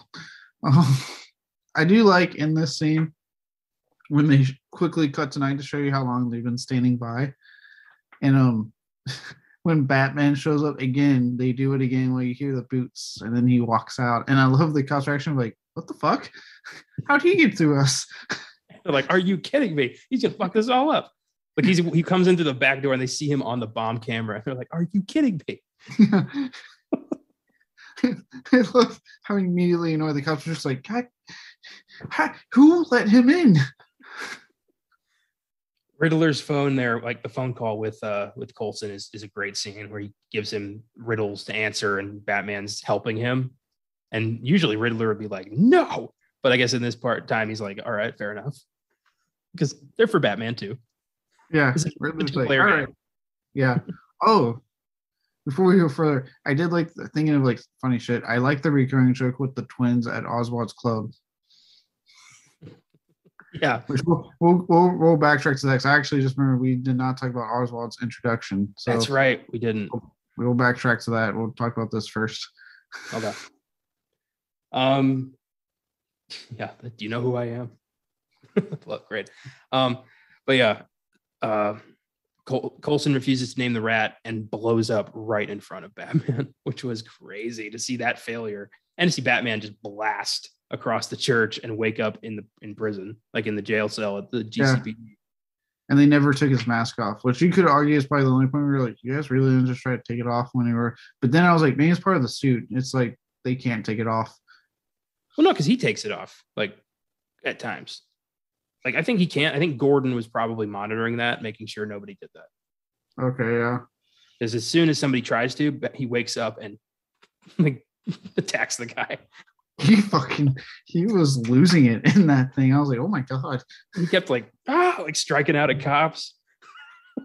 They're like, we got you an assaulting officer now. Dude, that fucking prick. And I love how he doesn't give a shit with that cop. So he's like, I don't give a shit because I'm going to fuck you up if you keep it up. And I love how he quickly insinuates like how corrupt they are. I fucking love he throws that in their face. Yeah. That was great. And then I love how Gordon like acts, like, oh, give me 5 minutes with this piece of shit and I'll break him. And then as soon as they close the door, he's like, we got to get you out of here. Like with his like mean face on. Yeah, I love it. He just was like, all right, so we got to get you out of here. Like, it's like, well, how he's like, okay, so you don't act like you're going to punch me. Grab my keys. They're right there. Go through that door, go up the stairs. That was funny. Just socks Gordon and just bolts through the police station. Look, I know Gordon was probably all in on the plan here, but he socked him good. Like that was a punch. Had to look real, otherwise they would have thought, exactly what happened. Yeah, which I love how he does it too. They start talking about some other shit, and then just out of nowhere, he just socks him. He went fucking down. That was great. I'm telling you, that was a punch. I was like, Jesus, Batman. And yeah, I love the part when he is like running through the police station and it's just like the sea of cops are just coming out. Yeah. And he just glides off the roof and hits a bridge and lands on a car and just fucks himself up. It's kind of hilarious. Reminded me when Peter Parker tries to web swing for the first time and runs into that building. Oh, yeah. I did. Like I remember when he deployed his like parachute thing to like get him to slow down. I remember watching it. That was a terrible time doing because I saw the bridge. I'm like, don't do it now, don't do it now, and he did it. Oh, it's nice to see Batman kind of fuck up like that once in a while, just to remind us he's human. Yeah, but Back to Oswald's reveal. That was great. Just you know who I am. They're like, like not really. He shuts the door and gets his twin out. That was great, and then just punching his way through the iceberg lounge. I love that it's the iceberg lounge. Mm-hmm. And then Penguin in his tux is take it easy, sweetheart. You look up for me, and tries to act like he's helping Batman. And I love how he's just kind of like, yeah, what do you need? I got everything. He's such a I'll help you. But I love how the facade quickly breaks when Batman threatens him. Like he's all nice and lovely, like, no, I'll help you, because he's thinking like, oh yeah, I'll help him get him off my fucking set. Like, and then the moment Batman asks too much and then throws him against that fucking window, you can see in Penguin's face like the facade drops. He's like, oh, okay, well, fucking give me 5 minutes alone with you. And I'm like, you don't stand a chance, Penguin. Yeah. Well, he yells back like, let me know if I can help you again, or something like that. Yeah.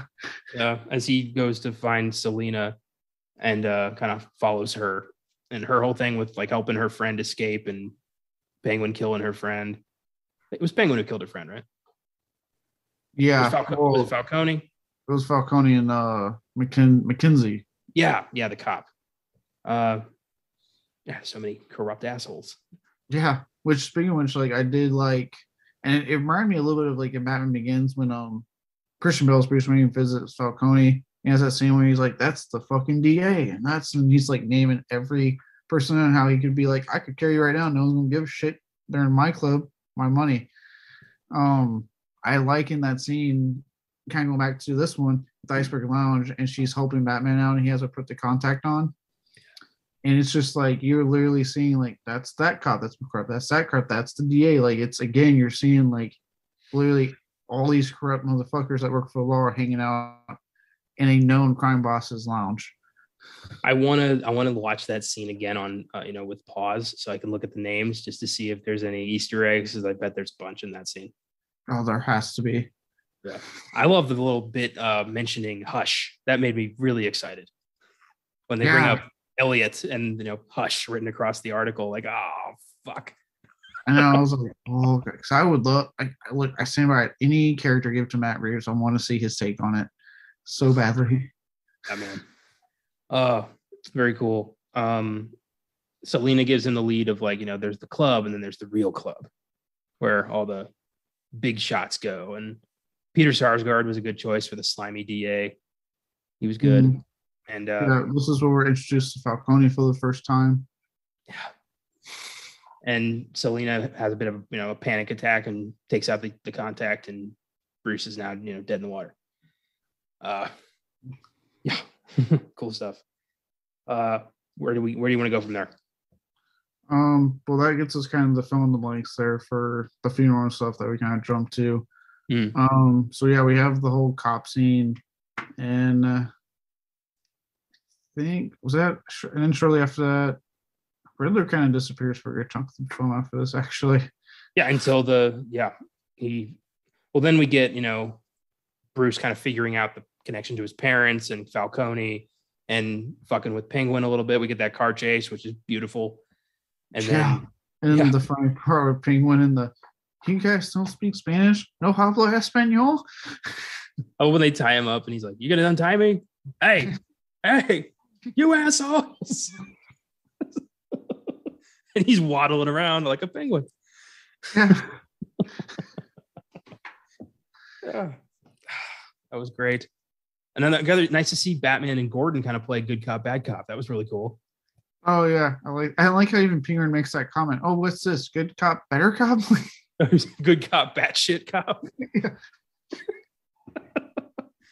Yeah. Great stuff. And I like how he even makes a attack at his like detective skills when he says the Spanish thing. He's like, "Oh, most greatest detective, huh? You couldn't even figure that out." I'm like, give me more. Like, have him be like the fucking villain. And I can't wait to see him actually as Penguin. Me too, man. I liked when at the funeral he was holding an umbrella for Falcone. I was like, there's a little penguin right there. There it is. I hope we get to see him with like the arsenal of trick umbrellas. Like I want to see a full blown crazy ass penguin. Oh, same. So around this time, I guess Batman's starting to make the connection with the Waynes. Goes to the orphanage and sees that Thomas Wayne was apparently corrupt and part of Riddler's plot, and he sends a letter bomb to Bruce Wayne, and Alfred opens it and somehow survives that super big explosion right in his face. People survive explosions in movies very easily. It's almost mind-numbing. I know. It's taken the threat of explosions away. It really has. I do like how, again, I know we don't get a lot, but I like how in this scene you do get a feeling of their relationship, because you see the moment it clicks at the orphanage when Batman's like, oh shit, that means Alfred's checking my mail and there's a package for me in there, and which did lead to that fine line when Gordon looks around and goes, oh, he's gone. Yeah, I like that little touch, like, oh shit, okay, yep, he's pulling that on me now. But I like that scene when he's in the car and frantically calling, and you can see in that instance that he puts on this thing where he acts like he does not view Alfred as his father, but there is a connection, there is a love there, and he doesn't want anything to happen to Alfred. And you can see it in that moment where he's like, no, do not take this person from me. Yeah. And I like their moment in the hospital when Alfred admits everything and Bruce is like, like, I needed you. You were there for me. And they have that moment. It's a good scene. Yeah. Oh, good stuff. So it's not really confirmed, but it's very alluded to that Falcone is the one who killed Bruce's parents. Yes. Since they didn't go full commitment on that, it does open up the possibility for a sequel. Maybe, saying they were ordered by the Court of Owls or something. Yeah, exactly. I mean, it's definitely being open for future, especially if they're talking about like that's something they like to explore in Court of Owls, like something being down the line. So it's definitely there. I do like how it wasn't fully confirmed, but and again, I mean, it also, if you want to go again with realism, right? It works in the sense that it's a mob boss. They're never going to confirm if they fucking did something or not. So yeah, Falcone says it to Batman, like, anything you think I did, I take it to my grave. Mm-hmm. Like, fuck, man. He's not kidding. Yeah. So yeah, it makes sense. They're not going to confirm what they did. It's how they stay. Oh, it's one of the many ways they stay out of legal repercussions is not admitting the shit. Yep. And after Batman and Selina take down Falcone, Riddler reappears and kills him. Yeah, which again, great fucking scene when they go into the Iceberg Lounge to do that. And again, the twins pop up, which I love that was a recurring thing. I like when Bruce Wayne goes in to get the info from Falcone. He's like, do you know who I am? He says it again. They're like, Bruce Wayne. Like, they're kind of like surprised and impressed. Yeah, they're like, wow, that's ballsy. You're over here. Yeah, I love this weird, Falcone and Bruce relationship where Thomas Wayne saved Falcone's life. Bruce watched. That was in the Long Halloween cartoon, and Bruce comes up to Falcone while he's getting stitched up, and Falcone tells him, all we get is what we take. And it's like something that's stuck in Bruce's head all his life. Mm. Well, it's me, and it makes the relationship interesting because it shows that in a way Falcone has a little bit of a soft spot for Bruce. As long as Bruce doesn't do anything, he won't fuck with Bruce because of what his father did. There's a bond there because his father did something good for him. Then hey, I'll watch out for you, but don't fuck with me, but I will watch out for you. Yeah.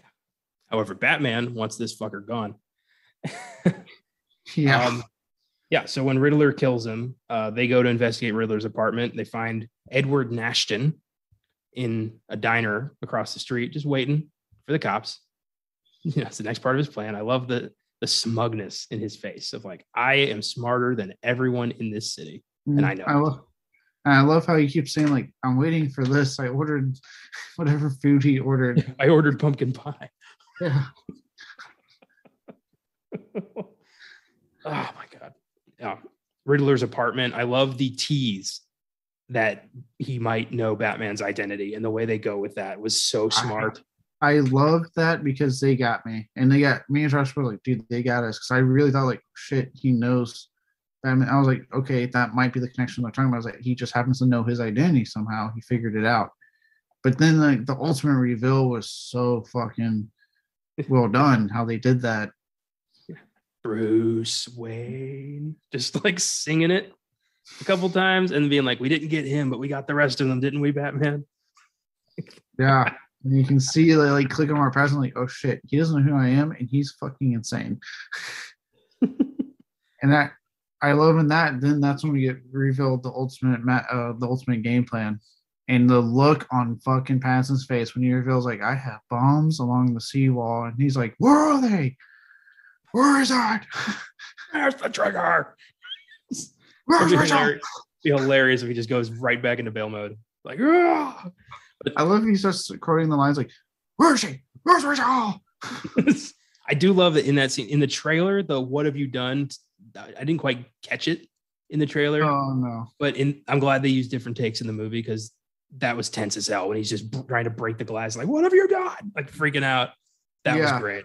Yes, because I will say that was one of those moments. That was one of the few moments in the trailer where like, that didn't really work how you want to put that in the trailer. But luckily, it works extremely well. I mean, like you said, the way he's like, the music's blowing up and he's banging to the point where you can tell he's trying to break that fucking glass. Like, he, again, going into that thing, like, this is a young Batman. He doesn't know how to turn it off yet. And he has all this rage. You're seeing it right there. He wants to break that glass and beat the shit out of that guy and get his answers. And Riddler singing Ave Maria, which is so creepy. Yeah, I do love the moment where Riddler's like, I did it for you. Aren't you proud of me? Like, we did this together, man. And Batman's like, you're a nutball. Like, you're insane. You are crazy. What's wrong with you? And Riddler starts crying like, no, we were friends. Like, he's, I also love Paul Daniel, man, fucking crushed it. What a lights out, fantastic performer. I also like how they stuck with Riddler's like comic book thing, which is that he's a genius, self-proclaimed brilliant mind who can never figure out Batman's identity. And I love that when it's revealed, like, there's been times when people have told him like it's Bruce Wayne. He's like, no, that's not possible, because he didn't come up with it, because he didn't figure out it's got to be a lie.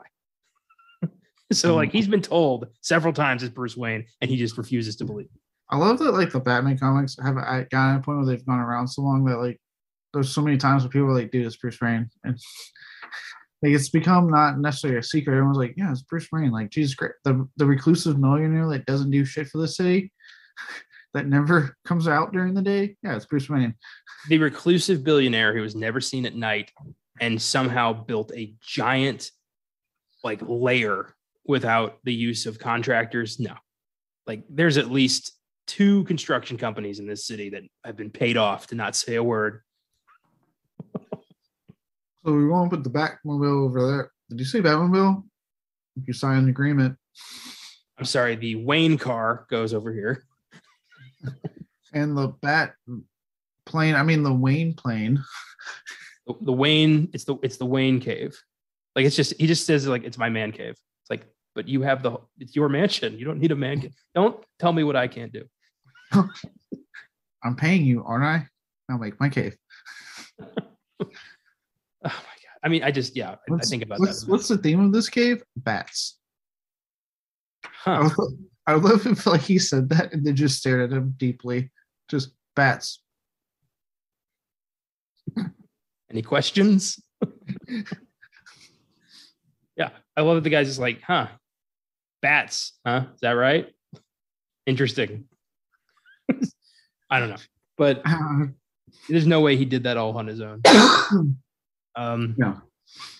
So Riddler fucking bombs the city like at specific points to flood the fucking Gotham. I was genuinely shocked that it worked, because you don't see that. And so when he was describing his plan and the horror on Bruce's face as the bombs are going off, I'm like, holy shit, he did it. And as Riddler's like online, I love he's like, hey guys, it's Riddler here. Like, thanks for the subscriptions. I'm like, God damn it, he's a YouTuber.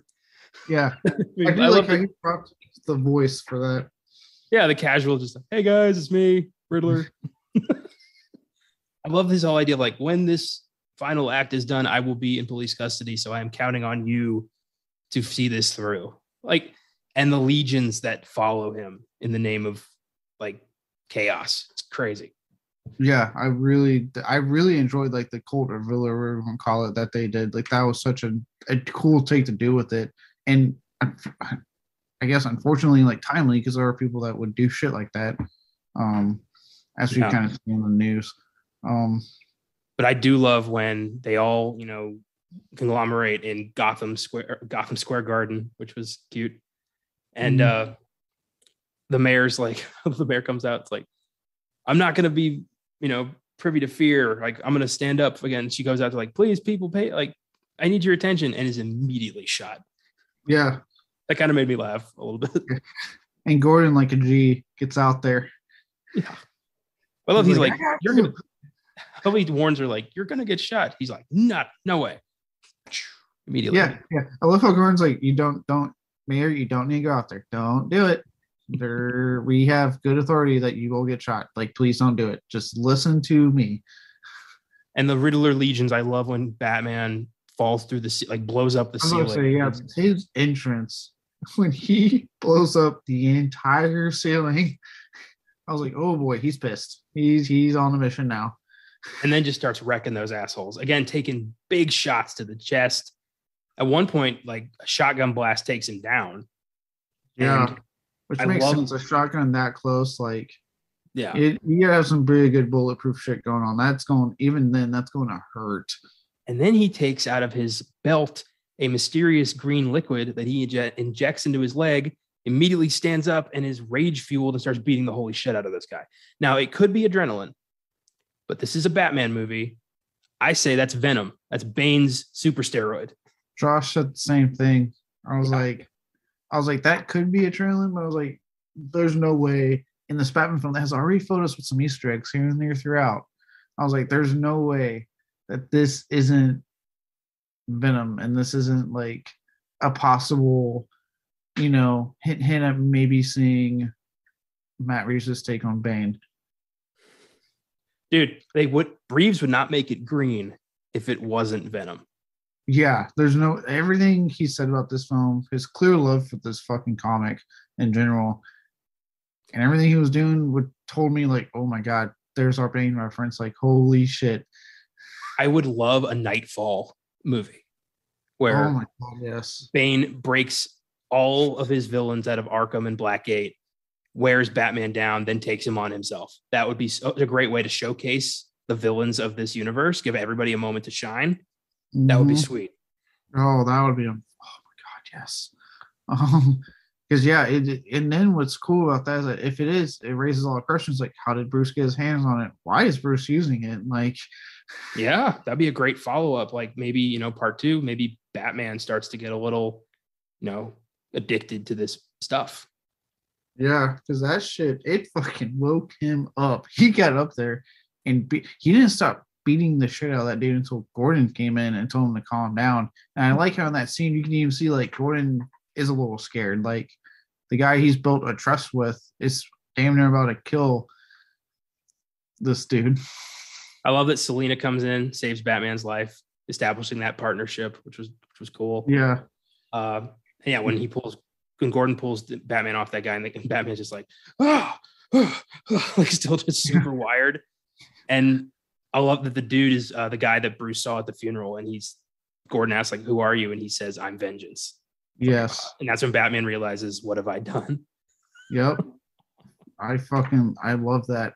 I love like everything about. I mean, again, like when Gordon pulls him off, and you see Bruce like still amped up, and like even that little look they kind of exchange where Gordon's like, you can tell he's looking at him like, dude, what the fuck? Like, calm down.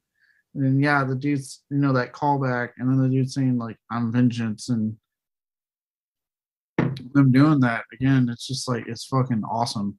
But then like following that, Bruce or Batman saying, okay, then I gotta do something. Essentially, I gotta do something good now, and fucking jump into that pole to cut it and fall into the goddamn water with a whole electrical system holding on.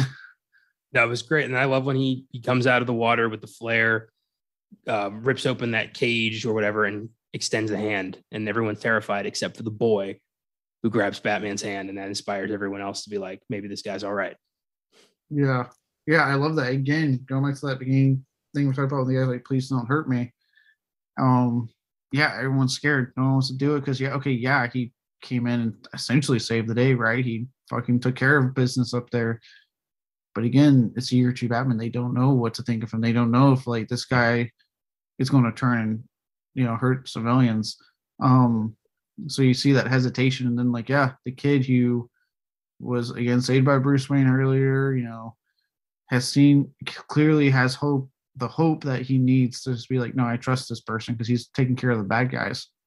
And I wonder if that kid will be now that he's an orphan. I wonder if that's going to end up being Dick Grayson. I wonder. Maybe. I think Robin deserves a redemption arc, and as far as I'm concerned, we didn't really get it with Nolan's fucking movie. Yeah, he didn't. I don't think he had the balls to go there. No, but I feel like Matt Reeves does, because Matt Reeves did nothing but show me that he has extreme confidence. Dude, I want the Red Hood story so bad. Oh my god, that would be. Yeah, you mean the storyline they got teased when Snyder was attached to all this shit, and then it never happened? Dude, part 2, time jump. Jason Todd is Robin. It's a Joker movie. He kills Jason Todd at the end of part 2. Part 3 is the Red Hood. That would be cool. That would rock. Yeah. Okay. Oh, speaking of fun fact, I don't know. I know we don't do the fun facts. I forgot to tell you beginning. So I had read, and it was corroborated with Matt Reeves. Ben Affleck actually approached Matt Reeves about directing this when Ben Affleck was still attached to be Batman and everything. And he was trying to stay on board, but just take off some of the duties. And he approached Matt Reeves and said, like, hey, would you want to direct this? Matt Reeves read the script, and Tony was like, hey, look, I like what you're doing. He goes, but if I'm doing this, I have to do it my way. I can't. Like, I'm not the guy. Like, Matt Reeves essentially told Ben Affleck, no. Wow. Yep, here we are. And I guess they remember that. And Warner Bros. Liked whatever he was pitching and said, like, hey, do you want to be the one that, like, does this instead? Jesus. He is about to be Warner Brothers' new golden boy. Yeah. James Gunn, apparently. Beautiful. I would love that kind of, contrast. Let Matt Reeves do the serious shit. Let James Gunn give us some levity. Right? Have me have this super awesome Batman just for Peacemaker to talk about how Batman should kill his villains in a really funny scene. So Riddler's a little despondent because he lost. The city did not fall the way he wanted it to. It did flood pretty badly. Oh yeah, there's some bad flooding. It's going to be a bit for people. It's gonna smell for a while. It's gonna be musty. Yeah. It's going to take a while for businesses to open back up. This is where Mr. Freeze comes in. He could, take care of all this. Just freeze it, and I don't know. That's kind of where he stops. It's freeze. I was like, where are you going with this? Where he stopped? Aquaman could move the water. That's true. Well, can he control? Can he control water? No, you'd have to talk to the fish or fuck the fish, as Peacemaker kept joking about. I don't think I guess maybe the Flash, he could like move his arms real fast, make a tornado. I don't fuck it. I don't know. No one can save Gotham. That's just what we're getting at. Get the bat hose and suck all this water up. But Riddler's like, damn it, what happened? And this voice from an adjacent cell in Arkham starts talking to Riddler about how, 1 minute you're on top of the world and the next you're a clown. And all of a sudden everyone goes, and until he started saying that and they showed his face, I immediately at first was like, is this Two-Face? Like, I was there going, who the fuck is this? And then when he said that line, I was like, oh shit. Yeah. Oh shit. And look, so I'll say it now. Because I know I mentioned a while back, I would be okay if they just did not worry about fucking Joker because we've had so much Joker. And I understand he's like his arch enemy. I get so I get it. I'm just saying I was tired.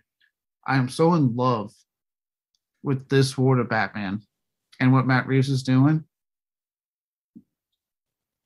Fuck what I said earlier. I'm an idiot. I can admit it at this point. I want to see his version of Joker. Absolutely. Joker fatigue immediately went away as soon as I heard Barry Keoghan laugh. And then I'm like, oh my God. We haven't had a good Joker live action because I don't want to put Indians on the Lego Batman Joker who did crack me the fuck up since Heath Ledger's take. True. It was Jack Nicholson, then it was Heath Ledger. Yeah. You know, I really don't know who the fuck to blame on Jared Leto's portrayal. Warner Brothers. Yeah, I'm going to honestly say a mixture of him and Warner Brothers. I'm just being completely honest. So we haven't had a good take. So Matt Reeves, and even the little bit we got here, I'm like, bring it on. Let's see if we can get in there a good take. Let's see if we can get our third favorite Joker now.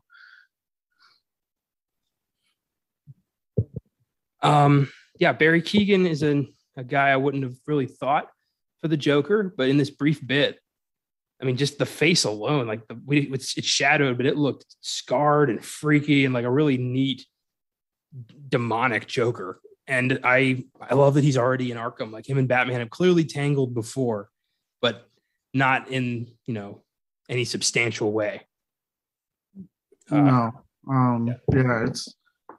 it makes it to where like I'm excited on how they'll do that relationship with him. Because again, it's 2-year active Batman. They clearly tangled enough. So has he inflicted that kind of fear that we've seen in prior incarnations where Batman is fucking terrified of the Joker? Where even like when it's been brought up like the Justice League can take care of it, he's like, no, stay the fuck away from him. I got this.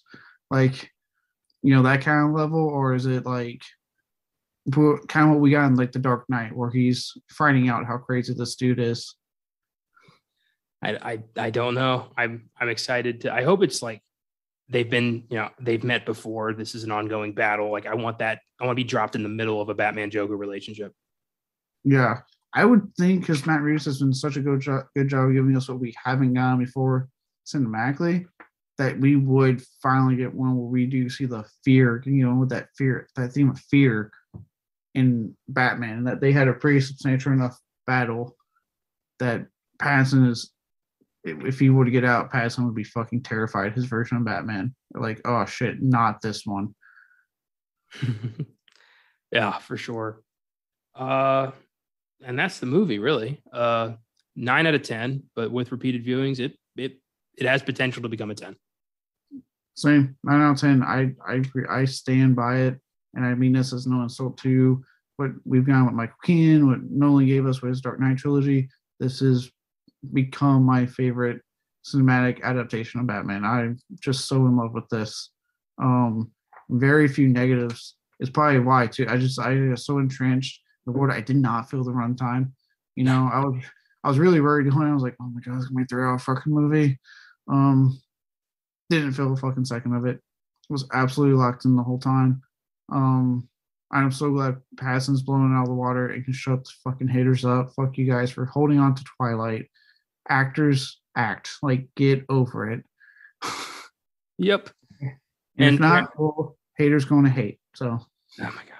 Matt Reeves has a trilogy planned, and there are 2 spin-off series in development at HBO Max. So Warner Brothers is clearly betting heavy on this, and I think the bet's going to pay off substantially. So bring it on. I'm looking forward to just being entrenched in Batman entertainment for the next few years. Exactly. It's like Suicide Squad. I was so in love with that word, and then like unfortunately we're not getting the sequels that may or may not have been talked about, but they're doing these shows now, and it's like, yes, give me more. Like I want more. Like I was telling a lot of people, I've still been thinking about it. I saw it on Thursday night. I've still been thinking about it. I want to go back to this sport so bad. That's how much I loved it. I haven't had a film in a very long time do that for me where I'm like, I want to go back. Give me more. I want to stay in this sport as long as possible. Oh yeah, man. And I knew this was going to be great. I'm so happy I was right. This was remarkable. I'm very excited for the future. Yeah, worth the wait. I second. I don't know if I said it, but I second the 9 out of 10. I give it a 9 out of 10 as well. Sweet. Well, that's the show, everybody. Thank you for listening. If you like the show, you can always follow us on our socials, Facebook, Instagram, Twitter at Filmgasm Productions. You can send us a message anywhere through there, or you can email us at filmgasm@gmail.com if you want to send us feedback or suggestions. If you want to support the show, you can click on support this podcast on your podcast provider. We appreciate anything you want to throw at us. Next week, we've got 2 streaming releases to discuss.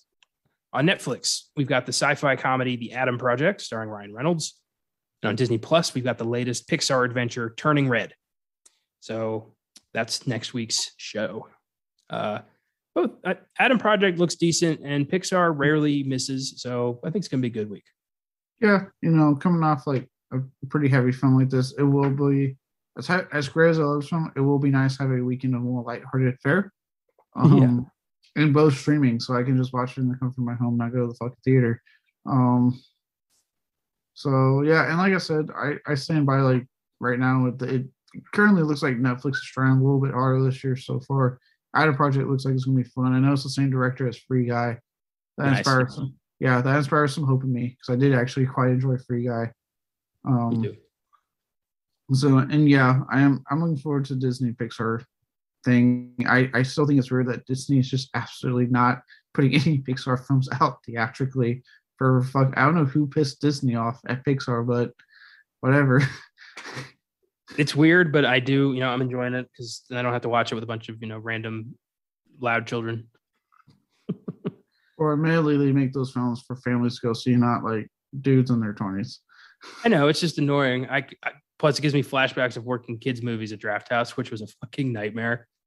So many small cups, so many popcorn bags, so many half-finished milkshakes.